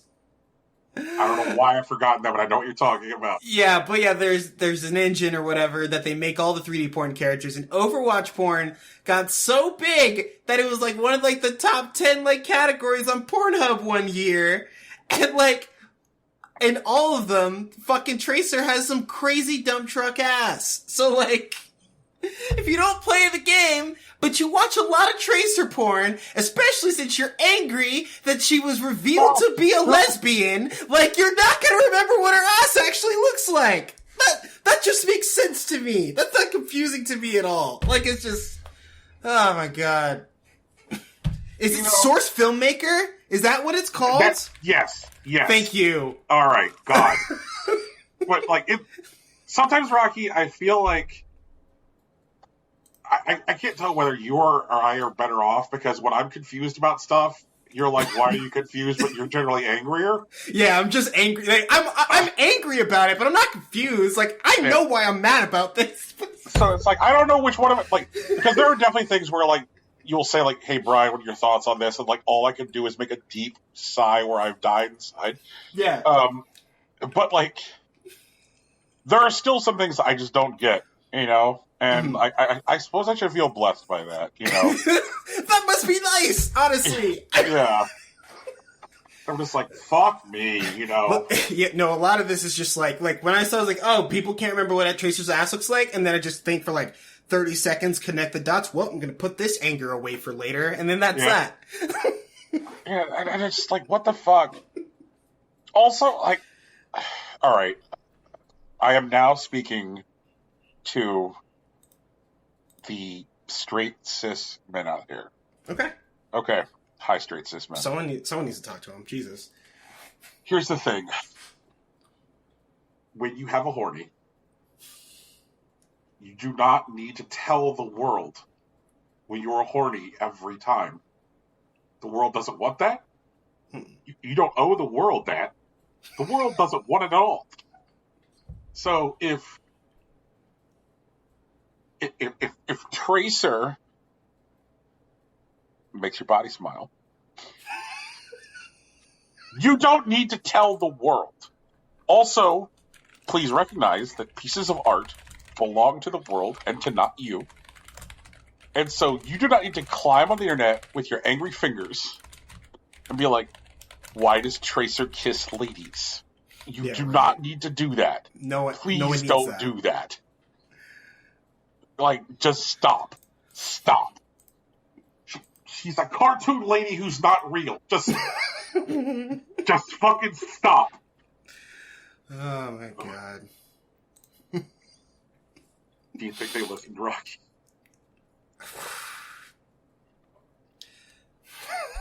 I'm so mad. Like, it's just like, I feel, you know, one of the things that I take umbrage with when I talk about video games, when I interact with the people who allegedly like video games, is that, like, the moment when I realize that someone that's angry about a video game, but doesn't actually play it. Right? Yeah, fuck them.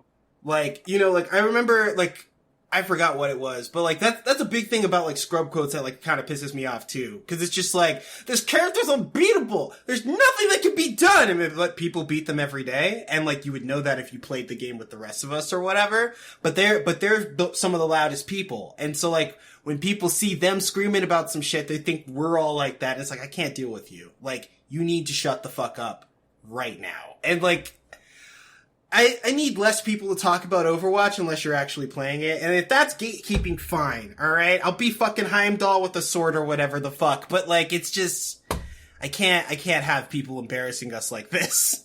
I can't do it. I refuse to abide it anymore. I can't stand for it. Jesus Christ. I just, there was a conversation I was much more willing to have about, like, Tracer, emerged in the last, like, couple of weeks, which is that we got to look at some, like, skins that are going to be available in Overwatch 2. Okay. And they're like, hey, look at this new cop outfit for Tracer. Yeah. And I'm like, yeah, this is definitely part of the codification of this game. And like look at this, like, this fucking, and it also definitely looks like, looking at the cop outfit for Tracer, it definitely looks like Tracer went to Spirit Halloween and bought the cop in quote outfit. Yep. And it just like, oh, this is, oh God. It's like you're, and I guess that's what makes me angry about these bros. Is these bros are being fucking pandered to. They're just angry that they're not being pandered to enough. Yeah, clearly. God. It's like somebody walking into the Golden Corral going, what do you mean only 8 free refills? Like, I don't know if I've ever got 8 refills at Golden Corral in my life. That's the fucking point, Rocky. Oh, that's the point. Is it's like if you have 9 glasses of soda, what's wrong with you? It's like, what are you gonna do with that 9th one, man? What are you washing down with your 9th glass of soda, huh? Yeah, like, so that's really where I'm at with these people when they're just like, they're fucking putting out like sexy cop outfit, and they're like, why isn't her butt groceries? And it's like, I just shut up. Okay. Is there anything else we're talking about at this giant ass Xbox Bethesda game showcase, Brian? Yes, there is. Okay. I'm going to mention this because I know that there are people out there who are grand strategy fans. I'm not. But but Aura history, like if you like the games where you what do they call them? What is it? Quadruple X games, quadruple R games. They're 4X, yeah. 4X, yeah. If you want to 4X, this Aura History Untold has like a cool art style, and also seems like it's going to have like console availability, which is not something which generally happens with this genre. Well, it's because it's not like controllers are bad for 4X games. But if somebody's, I guess, designing one from the ground up with that interface in mind, it could be less of a nightmare. I mean, I want to believe, but I saw what they did with that Civilization game, you know? That's a fair thing to say, Rocky. That did not work out. One of the things that you know where Civilization did work out, Rocky? I'm listening. iPad and iOS. Oh, but touchscreens, right? Exactly. Like, it's one of those, like, sometimes people just need to embrace the fact that there are good interfaces for things and bad interfaces for things. Yeah. All right, I've just talked myself out of, like, being hopeful about the control scheme for this game. GG's. Yep, there we go. We're getting more Forza Hot Wheels stuff. Oh, wait. Was there already Forza Hot Wheels stuff? Yes. Oh, I didn't know that. All right. For a previous Forza game. So okay. Yeah, so this Forza game is getting its Hot Wheels expansion, and it looks fucking baller. Like, I thought this just looks absolutely fantastic. There's just something about, like, taking the real as shit cars and then dropping them into, like, a Hot Wheels space that is just so much fun. For sure.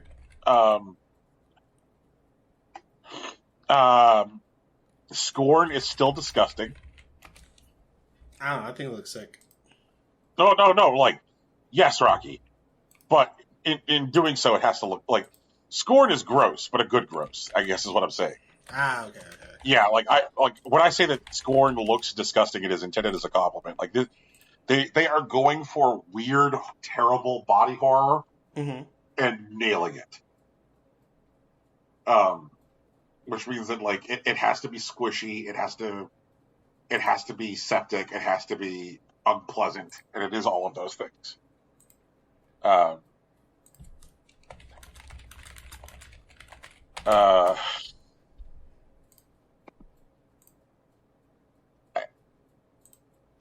I am unreasonably stoked for Flintlock, and this is my first time taking temperature of other people on Flintlock. Like, all right. What did you think? I think it looks like a smoother Bloodborne.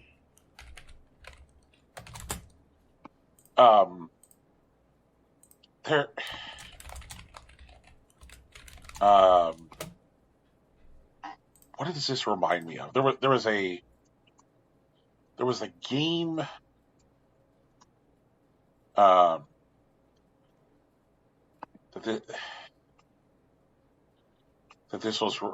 this is reminding me of.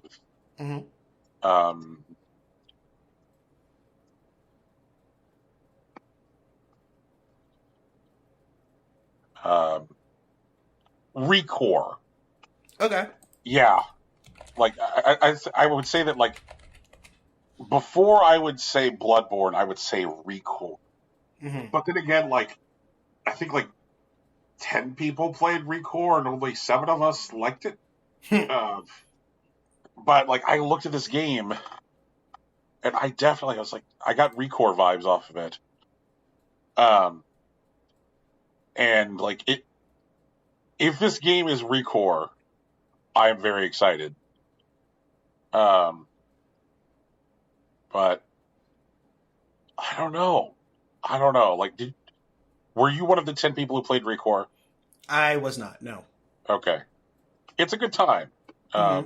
It's a game which is frequently on sale, and also if you have Xbox Game Pass, it's included in Xbox Game Pass. I'm seeing it right now.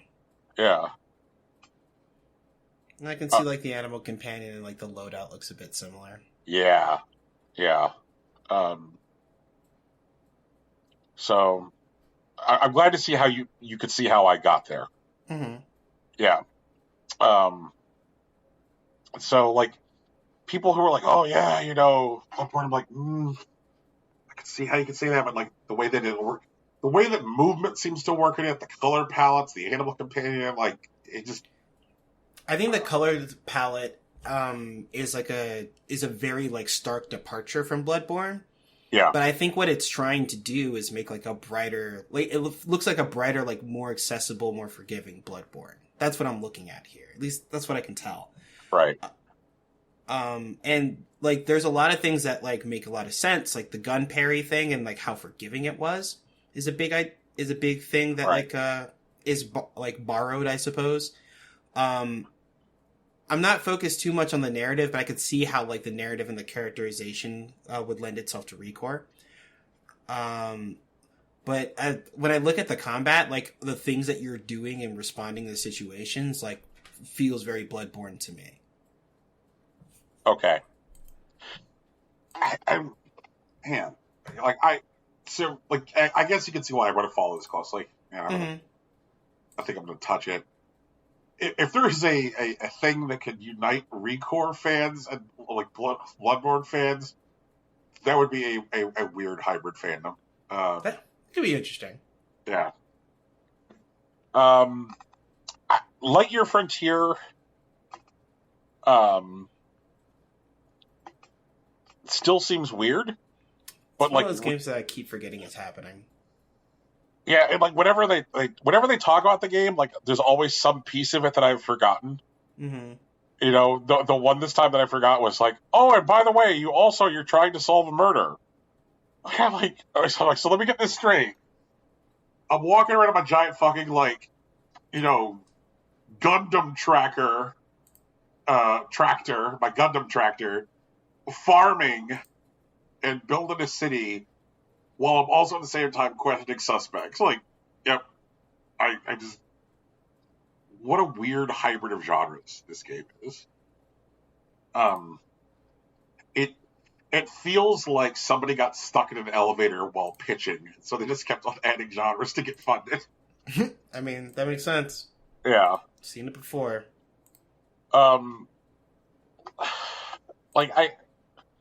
Last Case of Benedict Fox seems like one of those games that, like, younger, less tired of me would probably be a lot more excited about. Sure. Yeah, but I'm like, okay. So it's Cthulhuvania. All right, whatever. Rocky, what? That's a good one, actually. It's a Cthulhuvania, whatever. Hey, yo. I'm glad that you skipped over Gunfire Reborn, so I don't want to talk about it. I'm not interested, actually. Yeah, me neither. Because I think that if we cared, like, we would talk about it when the PC release happened, past tense. True. Yeah, we didn't care.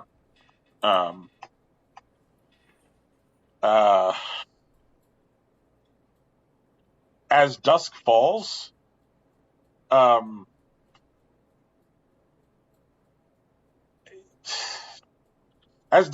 seems like,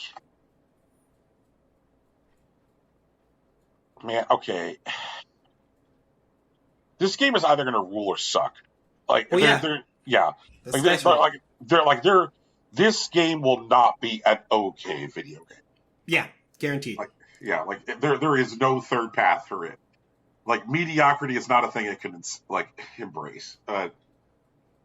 The thing that made me most worried when they were talking about it was when they kept on, like, making comparisons to prestige television.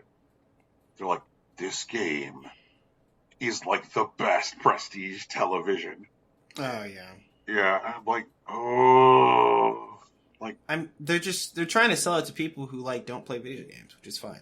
It's cool. They're not talking to us. They're talking to the people who, like, are finishing Better Call Saul and have nothing else to do. It's cool. It's whatever. Yeah, but it's like, video games and TV are two entirely different mediums, and the things that make TV good don't work well in video games, and vice versa. You know. So I mean, we'll see. We'll see. Like, I just have visions of 12 minutes. You know, like you remember how well like 12 minutes effectively sold itself prior to release, and then it came out and it was like a giant pile of shit. Well, in our defense, the thing that both of these games have in common is that they didn't tell us anything before they happened.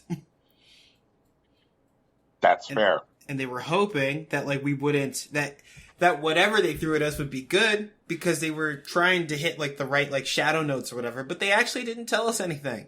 Yep.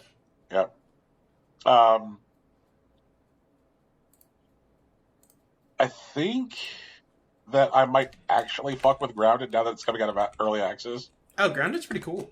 Yeah. It's like I keep on forgetting that like Microsoft is a platform that supports early access. They just don't call it that. You know? They call it Xbox Games Preview. Mm-hmm. I will tell you what I was like, Rocky, when you were sitting there watching the Xbox Game Showcase and Pentiment happened, did you point at your screen and go, "This is a Brian game"? I did, yeah, actually. Like a full DiCaprio and everything. It was pretty great. Yeah. This is very much a Brian game. I felt directly courted and attacked.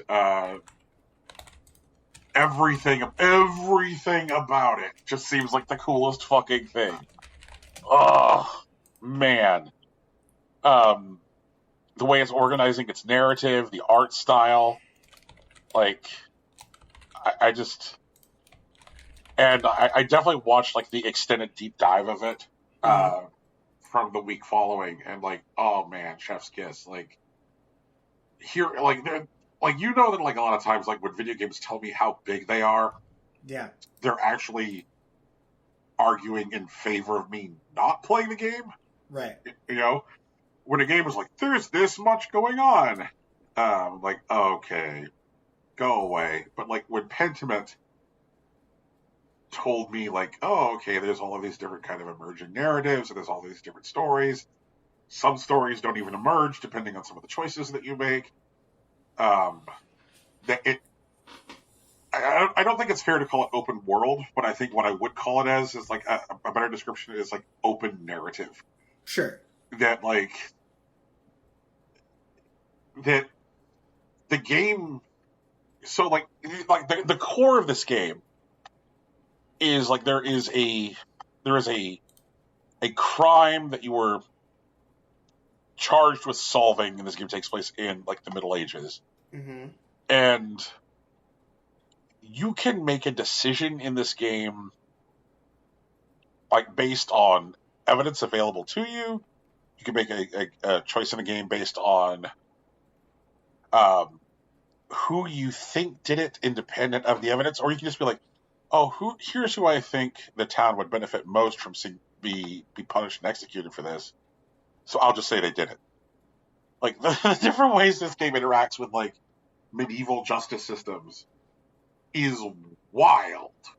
And all these, like, different stories that emerge, and that, like, the space runs in, like real time, so that there will be people who will be unavailable to be interviewed by you, depending on as how time passes on. And this, you know, will impact your understanding of it, and that, like, you might look at something and your character not understand it. And so unless you've acquired knowledge of how to understand something, the way that they interpret some piece of evidence might be incorrect. Mm-hmm. And I'm like, this just seems so rich. And there's, like, all these other mysteries that you can discover. And I'm just like, wow, this seems cool. This seems so fucking cool. And in the extended gameplay showcase for it, they said that there's over, like, 100 hours of Pentiment in Pentiment.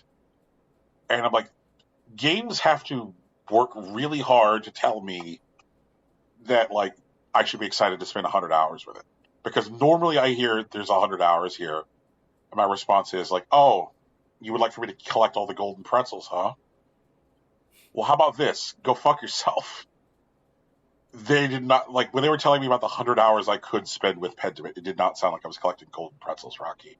Right. Yeah. Yeah. So that sounds exciting. Diablo 4 is a video game. Mm-hmm. People who like Diablo seem excited about what they had to say about Diablo. I mean, it looks like they're doing the Diablo stuff right. Right. So, I guess there's that. I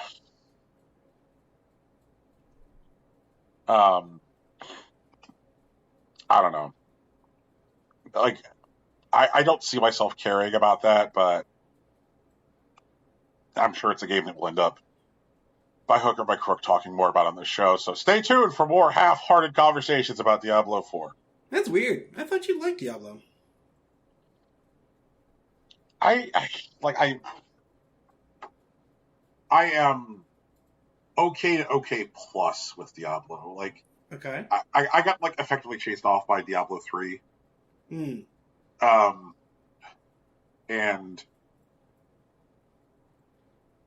I think a lot of people's like, I think that like there are two main camps of Diablo people. Okay. There are people whose favorite Diablo is Diablo 2. Mm-hmm. And there's people whose favorite Diablo is Diablo 1. Sure. And I think that all the people whose favorite Diablo is Diablo 2 are very excited about Diablo 4. That makes sense. Yeah. And all the people whose favorite Diablo is Diablo 1 are like, I'm old, I'm going to wander into the desert and turn into a cow skull and die. Okay. Can I ask what that has to do with Diablo 3? Well, Diablo 3 just sucked. Like, Diablo 3 was one of those, like, things that, like, when it came out was, like, fundamentally broken, and the auction house was terrible, and, they really had to, like, go back to the drawing board after that game was released to make it palatable. Sure. And so, like, it made Diablo 3's terribleness made me less patient to watch the marketing unspool for a Diablo game, if that makes sense. That makes sense. You know, like, I might have been more willing to be like, okay, I guess I'll see how this will play out. But then Diablo 3 happened. But I tell you what, I am interested in watching the marketing spool out for. Mm-hmm. Is Erebon Shadow Legacy. Okay. This, this looks cool. It does look cool. Yeah. This game looks like it's got some nice big sneakies in it. Good sneakies. That's some good sneaking. Yeah. Yeah. And I dig this art style. Like, I would kind of call it like Jet Set Radio adjacent. I mean, I guess it's cell shaded. Yeah. And not just the cell shading. Like, they're these nice, deep, sharp jaggies and like the way things are shaped. Okay. You know, because like Jet Set Radio and The Legend of Zelda Wind Waker are both cell shaded.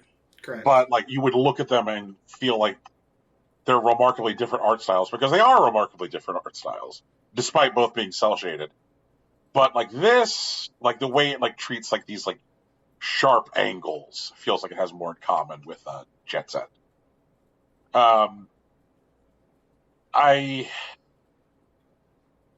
This feels like I definitely like.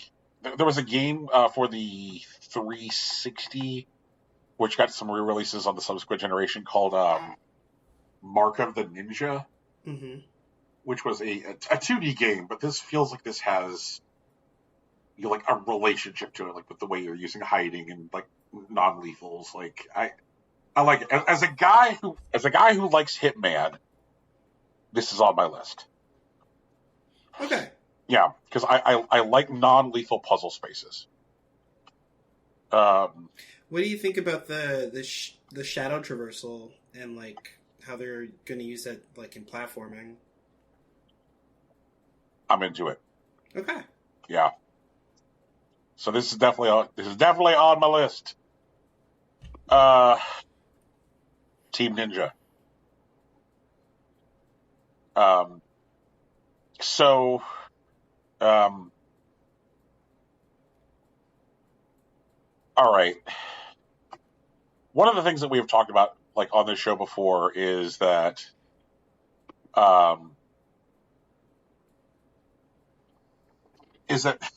Phil Spencer has talked at length about how he has like spent time going to Japan and he wants to build relationships with Japanese developers and how he wants to make Xbox a home for Japanese video games. Mm-hmm. And like a lot of people have like reacted to that by going like, "Lol, we'll believe it when we see it." Sure. And I really feel like with this year's like Microsoft Bethesda showcase, we could see it. Because when I see a video game that looks like, well, what if Sekiro and Dynasty Warriors had a baby? Like, how am I supposed to read that? Like, this looks fucking cool as hell. And I would have, like, historically been like, yeah, this looks like a game that'll be on PlayStation. Mm-hmm. You know, like, this looks great. I love seeing this get, like, a stage presence at this show. What was your beat on it? I mean, it looks like they're trying to build those relationships, and that's pretty obvious. Yeah. I don't know if I care about this game at all, though. Which is weird. But I don't know. I'm not a huge Team Ninja fan, I guess, but... I mean, I know, like... I think that I'm historically the only fan on the show of, like, Muso games. Like, if you say, like, all right, you know, like, you're going to kill 9,000 guys on a field, like, you know, and, like, I'm the only guy on this show who's like, go on. Yeah. But, like, I think that this sounds like a weird hybrid structurally. You know, like a lot of the early talk is that this game will satisfy fans of the Muso genre and fans of Souls-likes. I'm like, how do you keep both of those groups of people happy? Because those are incredibly disparate experiences. Like, but that's fascinating to me. Because when I think about things that you like those are not peanut butter and jelly in my mind. So think how, like, but it makes me care. I don't know. It sounds like hype to me. It does, Rocky. To be fair, it sounds like hype to me too. Mm-hmm. But like, if it's actually meaningful and they're not just jacking us off, sure, you know, then that's cool. Yeah, I get that. Everyone, do not trust the pretty bright colors in Cocoon. I'm listening. Okay. All I'm saying is that, like, in a world where people increasingly sell video games based on, like, hey everyone, look at this game, it's wholesome, it's bright, look at all this. I'm just saying that, like, Cocoon is brought to you by the minds that brought you fucking Limbo and Inside, which means, like, this game is going to be a horrible nightmare dreamscape. Yeah. Like, I thought that was clear. Was that not clear? It's clear to me, Rocky. It's clear to you, but there are people on Twitter who do not understand that. I mean, bro, Twitter's a cult, okay? So, like, you know, I mean, we hang out there or whatever, but, like, we can't take them as, like, a credible source on anything, right? Yeah. Like, people who did not understand that even though this game has got, like, soft edges and bright colors in it somewhere, that this is, like, I'm like, this is going to be a fucking nightmare hellscape. And they're like, look, soft edges. I'm like, you don't know what you're getting here. You don't understand what you're getting here. Limbo and Inside came for your soul. This game. I'm looking forward to it. Looks cool. I hope it's still short like the other ones are. Yeah, like that's one of the things I really liked about both like Limbo and Inside is like they were both like one good long evening. Mm. Like you can safely finish Inside in about 5 hours. Right.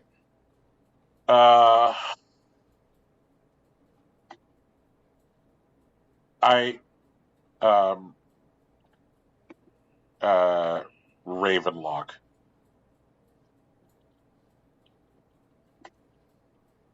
What's your bead? I can't care about it. I can't do it. Oh my god. I don't know, man. I don't know what it is. Like, maybe it's the fact that like that purple is just so close to that orange or something, but it's just like, I don't know. I feel like looking at Ravenlock reminds me of like the first time I tried to watch Coraline and I fell asleep. And I don't know what to do with that information, but it's just like, I don't know, maybe I don't look at this too hard. Yeah, like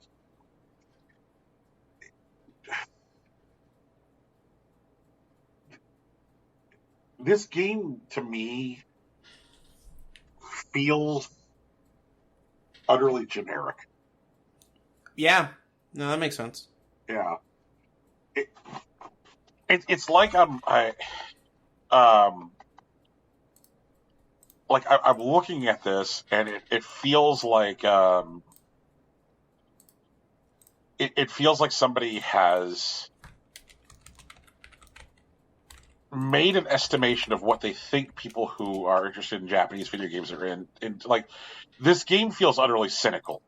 Like, okay, like it has suspicions about like what it thinks people who like Japanese video games are into, and they're like, oh, okay, here's why you're in here, and I'm like, no, like this feels like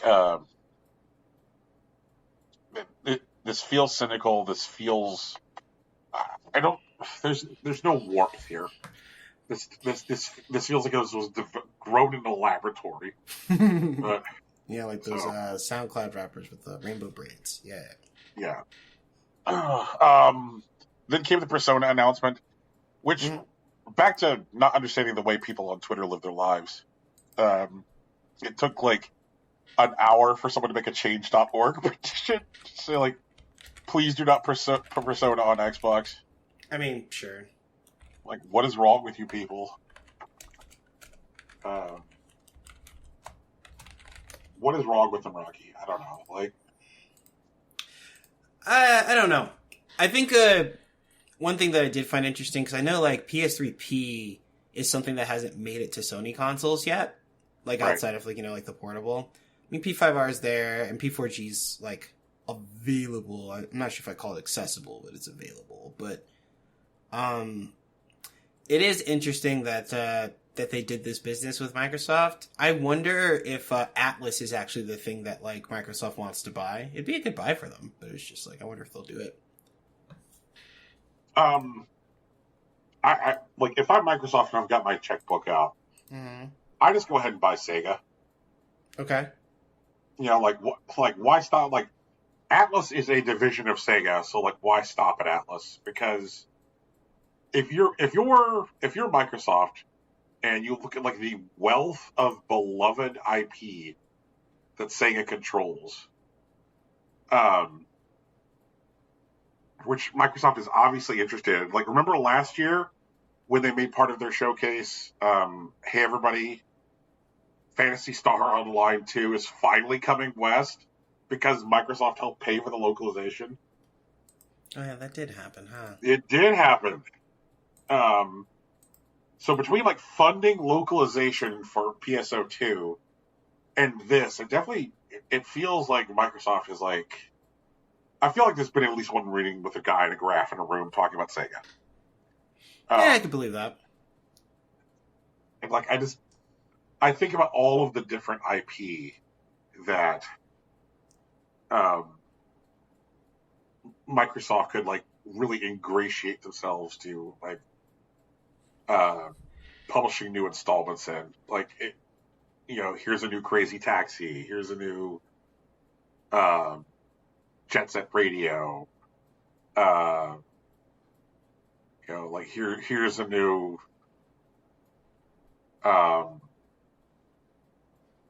Panzer Dragoon, like a real new Panzer Dragoon. Like here's a new single player Phantasy Star.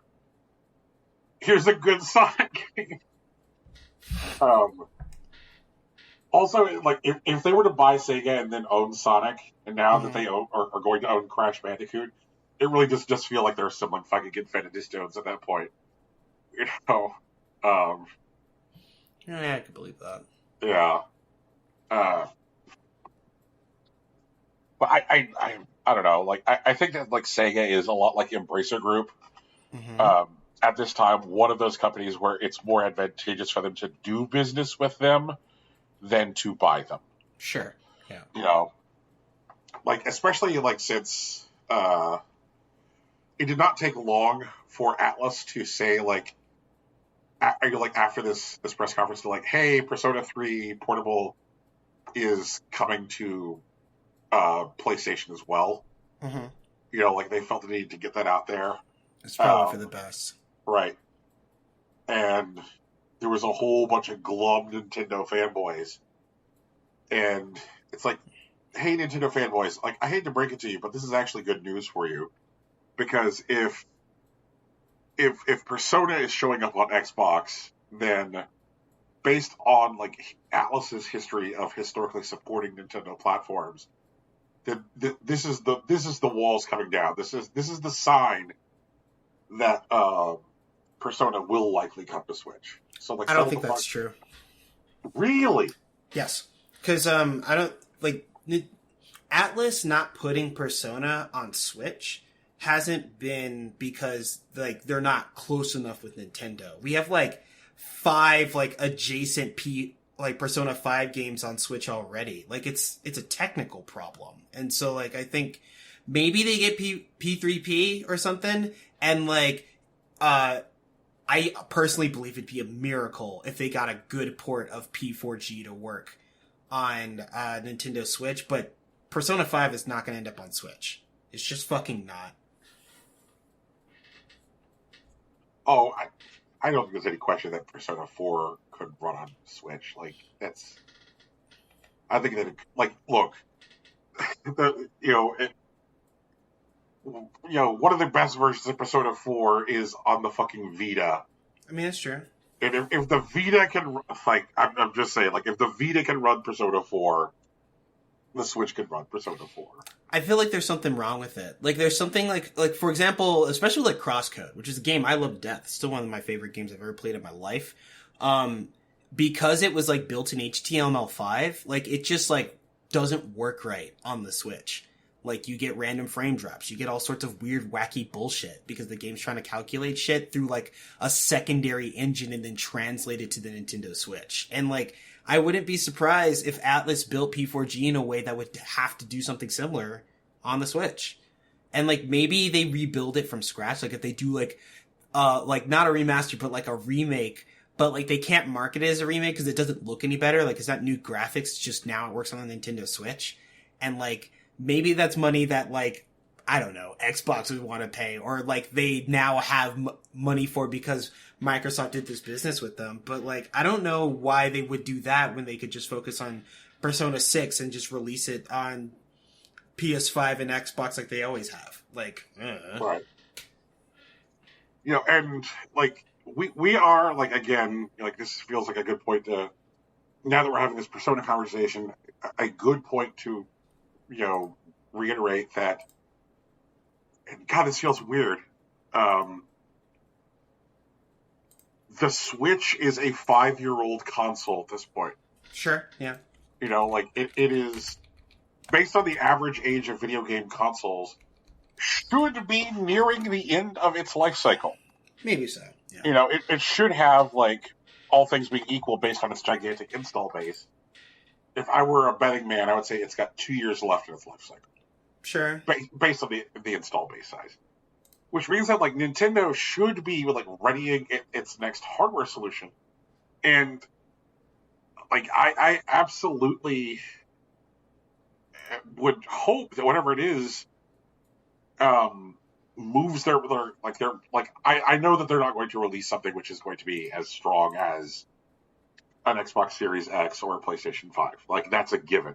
Mm-hmm. But like I think that if what they release is in line from a power perspective with the Xbox Series S, like this is one of those things that like Microsoft that was like very, very smart. Like actually putting out two different consoles which are different from like a power perspective allowed them to get like a lot more people into the door, like to adopt their platform.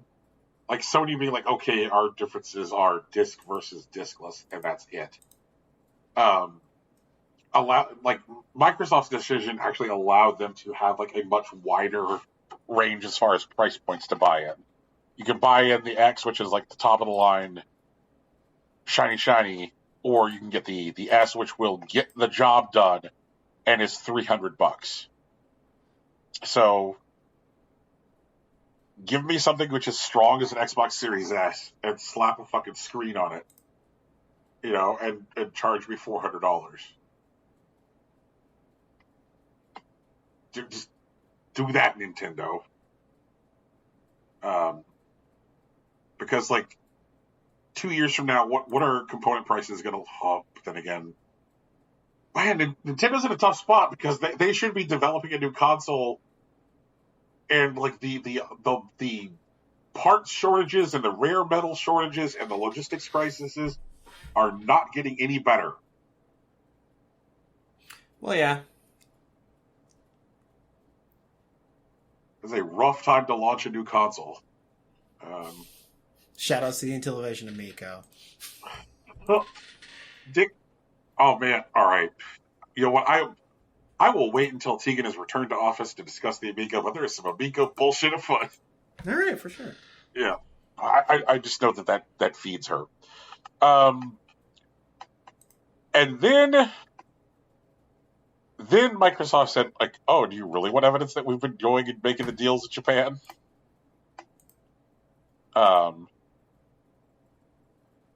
They wheeled out fucking Kojima. Well, I mean, like, they showed a Zoom call, all right? Like...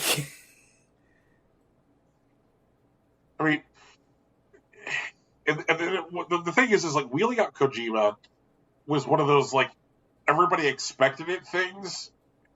Or I guess anybody who actually is willing to listen to industry news expected it. Like, weird PlayStation fanboys were shocked and offended. Sure. But, like, Jeff Grubb has been reporting that Kojima has done the business with Microsoft now for about a year. He's like, yeah, Microsoft and Kojima did the business. And people are like, what are you talking about, Jeff Grubb? He's like, yeah, no, like, we're going to hear about it sometime soon. And, I'm trying to remember what video it was some months ago where Phil Spencer, doing a video from his office at home, put on his bookshelf behind him a statue of the logo for Kojima Productions. And like people were like, oh, Phil Spencer's, like his shirts and his background items always mean things. Mm-hmm. And then there were people like, no, that's a conspiracy theory. And it's like, no, it's really fucking not. Like, there was like some video that Phil Spencer did like a couple of years ago where Phil Spencer like made sure that in the background of his video, like his Switch was visible. You could see his Switch. Mm-hmm. And then like a week later, like Minecraft Dungeons for Switch was announced. Like, yeah, like he's one of those guys. Like he loves to fucking like leave the hints and like put the hints out there. Which is why I'm like, there were a whole bunch of people who showed up to this not E3 press conference expecting them to announce Banjo Redooey at this thing. Because they saw that like on Phil Spencer's Xbox game profile that he had been playing through Banjo and Kazooie. They're like, oh, Phil Spencer's playing through Banjo and Kazooie. They're going to announce Banjo Redooey. It's like, nah, Phil Spencer first has to make good on, like, the Kojima production statue in his office. So, a couple things about Kojima. One, he specifically called out use of, like, cloud technology for this game. So that, like, it's not something that, like, can be handled, like, client side. Like, the device just can't run this game. It needs to use cloud tech, which means it has to always talk to the internet. And also, what do you think this weird shit is going to be, Rocky? No idea. It's definitely going to be something that's always online. It's likely going to be something that, like, both, like, read catalogs and, like, regurgitates player interaction. Right. I would be interested if it was something like Nier Automata, but like a Kojima production. I would like to. I'd also be interested if there was something that like had a quest as large as disable all the nukes built into its main quest, like as part of like the primary game experience. But yeah, I don't know. Like, I'm not in Kojima's head. Yeah. I'm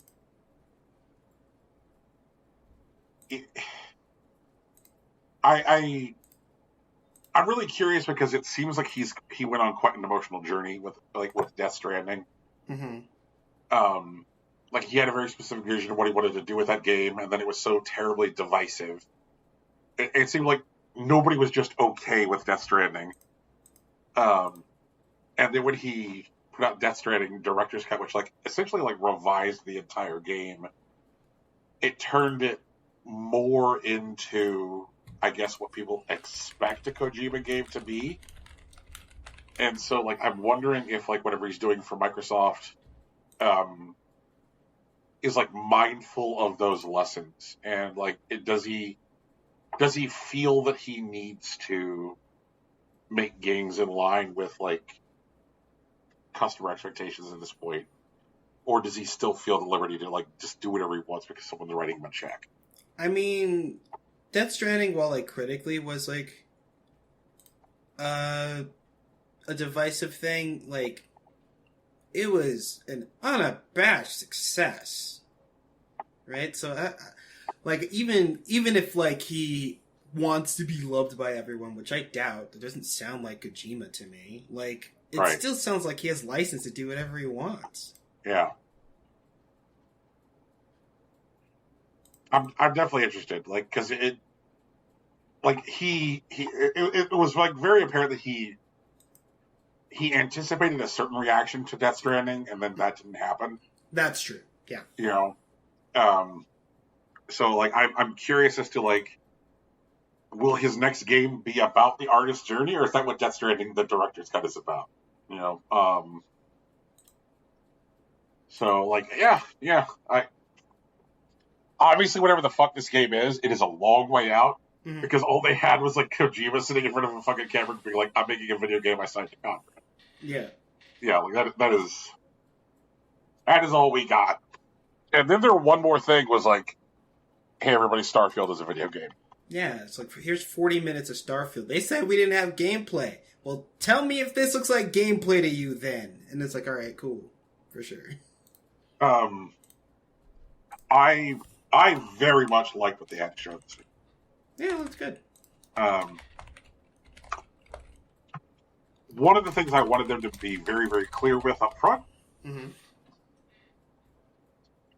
was that I wanted it to be apparent that we were no longer in the same old vibrating broom engine. Right. And I think that they knew that there were going to be a lot of people watching, wanting that to be clear.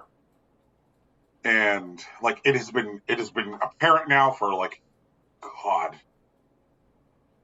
20 years that it's been the same engine over and over again. Like when we saw When we saw Oblivion was like very readily the same engine. When we saw Fallout 3, it was very clearly the same engine. We kept on seeing the Morrowind engine over and over again. When we saw like people walking, and it's like, I've been looking at that same walk animation now for 20 years. So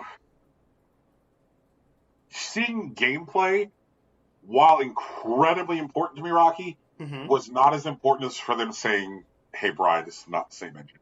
We told you we were making a new engine. Here is the new engine." Huge sensation of relief.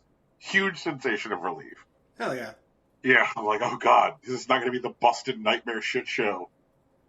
Or at the very least, if it is a busted nightmare shit show, it'll be a different one. Yeah, that's true. So, like, that's exciting. Definitely saw things within the shown gameplay that show that those, like, that ZeniMax Studios Bethesda artistic style, like, when you saw that, like, little spaceship landing during the initial, like, sequence on the moon where there's just the one hideout for the pirates, the way the camera pans to show the landing spaceship is so, like, felt like the camera cut feels like it was, like, right out of Skyrim for when you see dragons landing. True. Yeah, and I was like, yep, we're in this.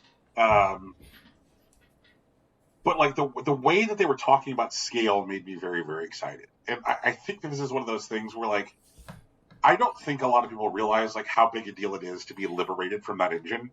Because, like, when you would go to, like, quote, big cities in Skyrim or Fallout 4, you're like, welcome to Diamond City in the ruins of Boston. It's a big city. There are 20 houses, you know? Yeah. And you're like, all right, fuck off. You're like, welcome to Whiterun, the largest city here in central Skyrim. There are 16 houses. Where, like, because the engine was such a mess, the things that were, like, air quote, big cities felt, ridiculous. Yeah, ridiculously small. Because, like the last time, that engine got used in a game where, like, the engine wasn't overburdened was, like, Morrowind, where you're like, welcome to the capital city of Vivek. There are hundreds of houses and an elaborate sewer system. You know, like, Vivek felt huge. Absolutely huge. But everything after Morrowind, the engine was being asked to do so much more, and so, like, cities got increasingly smaller in order to accommodate the way the engine was being burdened. And so, like, when there was a bullet point that they released where they said that there were 3 major cities, and, you know, like, I definitely saw some people, like, pushing back against that, going like, oh, well, how many major cities were there in Fallout 4? How many major cities were there in Skyrim? Like, all right, y'all, I want you to really think about, like, what was being defined as a major city, you know, like, in those spaces, you know, because they weren't particularly major, except in the way that they were labeled. Like, I am absolutely certain that, like, when people start to fuck with Starfield, they're going to find, like, mid-sized cities and small towns, which are going to be larger than the, you know, like, major cities of some of the later games in that engine, because they're liberated from that constraint now. Does that make sense? It does make sense. Yeah. So I'm like, when you think major city, you know, think Vivek, think Morrowind, think like, oh, this thing's so big, I'm gonna have to draw a fucking map. You know, like, or like, oh, I can spend hours in the sewers of this one town. Like, that's my expectation for major city, not 16 fucking houses. So if they would have told me that there's 3 major cities, now I'm like, that's my expectation. Vivek times 3. I do think it's really interesting, this thing that they're doing where there's, like, the universe is going to have 1,000 planets in it. but like I hear people thinking about that like in the context of like it's weird that like No Man's Sky has changed the way people perceive things, like just like because they're thinking about it just in terms of volume. They're like, oh well, No Man's Sky has like trillions of planets. I'm like, yeah, but literally everything in No Man's Sky is like procedurally generated. Mm-hmm. You know, like it's a whole bunch of stuff that happened as a result of an algorithm. And like, shoutouts to algorithm. Shoutouts to algorithm. And I'm not saying that that's bad. Like that's a way that like allows you to have things like a possibly huge scale and universes that you can like infinite spaces to explore. But the thing about this is like how much bespoke, handcrafted quest content is going to exist in this universe. They mentioned that the main quest in this game takes about 40 hours to complete. Mm-hmm. And like that, one of the things that was like interesting to me about like Skyrim was that like the main quest felt kind of like a throwaway because they had to make room for all of the other content that they wanted to try and cram into again this overtaxed engine. So if you like pushed hard on the main quest, if like all you did was like main quest or fuck off in Skyrim, you could have gotten out of Skyrim in like 15 hours. Yeah, that makes sense. Yeah. So when I hear like there's 1,000 worlds and a main quest which is like 40 hours long and 3 majors, I don't think people realize like how big this game's gonna fucking be. Like this game's going to be gigantic. And gigantic in that like get lost kind of way. Like I'm they got me, Rocky. They got me. For sure. Like I don't often do this, but when they were talking about this video game, I felt inclined to do one of those tweets where all I did was tweet the words video games in all capital letters. When they were talking about like the way you like build a character and like you like evolve skills over time, I'm like, oh man. Like I I always like whenever video games that do role playing draw people back closer to the liberty that they experience when they tabletop role play. Sure, yeah. Because so often, air quote, role playing in a video game is just where do I dump the numbers? That's it, right? I'm not sure I agree to that, but I understand what you're saying. Well, I'm not saying that it's always that, Rocky, but I'm saying that it is often reduced to that. Mm-hmm. And again, one of my earliest positive video game role-playing experience back to Morrowind is I remembered creating a character for Morrowind that was an Altmer, so a high elf. And I go to the, like Morrowind takes place in the province of Morrowind, and the most frequent race in Morrowind is Dunmer, Dark Elves, who absolutely just hate the shit out of Altmer. And I would just like walk into like rooms and like Dunmer would like look at me and go, Inwa, which is like an insult for like high elf, meaning outsider. Mm-hmm. And like there were whole quest lines that were not open to me because of my racial selection during character creation. Sometimes that happens, yeah. Yeah, they were like, eat shit, go away. I'm like, what do you mean I can't do this quest line? It's like, oh, this guy won't even talk to me. And like, just there's a flattening that happened to Bethesda's games after Morrowind, where like basically like everything was available to everybody. Mm-hmm. You know what I mean? Well, yeah. Like none of your choices really gate anything. So they were talking about meaningful choices. They were talking about like meaningful character differences that were a result of character creation, and how who you are affects what will be available to you in the universe, and how you develop yourself will impact what's available to you in the universe. Like that's all gravy to me. That's all very, very exciting. I get that. It's definitely a double-edged sword, though. Oh, I agree. But I think that the way people can liberate themselves from that is the freedom of knowing that they don't have to touch everything in a video game in order to have a valid experience with it. Sure. You know, like, I do not need to play every quest. I do not need to find all the golden pretzels. I don't. My life will be fine without finding them. Mm-hmm. So I think that's video games. Is that video games? This is video games. At least for the next couple of weeks. Hey, everybody, this has been Video Games. No, we have to brand ourselves, Brian. We have to build the brand. Okay. Shit. Everybody, this has been Impossible Coin. Tegan's not here. She has a good reason. Don't worry about it. You'll see her next time. In the meantime, tell your friends. We do this thing every couple of weeks, and you can find it wherever podcasts are found. iTunes, Google Play, Stitcher, Spotify, and SoundCloud. Brian, can you hit SoundCloud for me real quick? Fuck SoundCloud. Thank you. There is one bright spot. One nice thing that we can say about SoundCloud, and that's because our kid brother, Big Sach, keeps his stuff there. He made the music at the beginning and end of this podcast. You can find him at soundcloud.com/Big Sach NJ. Sach, if you're listening to this, we miss you, buddy. We hope you come hang out sometime. We also have a logo. It's on a t-shirt. Also on a sweatshirt. I think my mom has the sweatshirt. But it was designed by Lauren Moran. You can find her on Twitter at Lauren Moran. And again, she has a Patreon. Donate to her. She does good shit. And we have one of those too.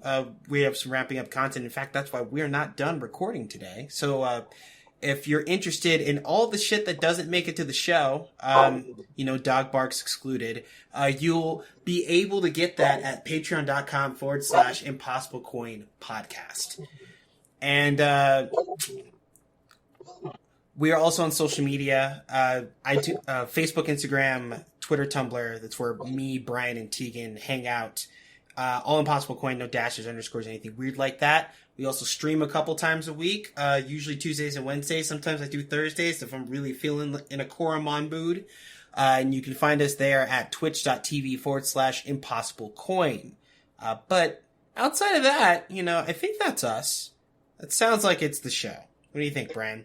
I think that's the show. Excelsior. We'll catch you next time. This is 2 weeks late, but I hope all your dads had a good day. Except if your dad sucks, then fuck him. Yeah, fuck him. Yeah, but if your dad's good, I hope you got him a steak and a tie, or if he doesn't like those things, food that he does want, or maybe a belt buckle. You know what? I don't know if I've ever seen my dad wear a tie. I mean that. I don't think I actually he's worn his uniform before, but it doesn't come with a tie. I'm pretty sure it's just like Army Sergeant. I don't think that comes with a tie, right? I gotta look at some pictures. Whatever. We'll deal with that later. Yeah. Peace. Oh, later.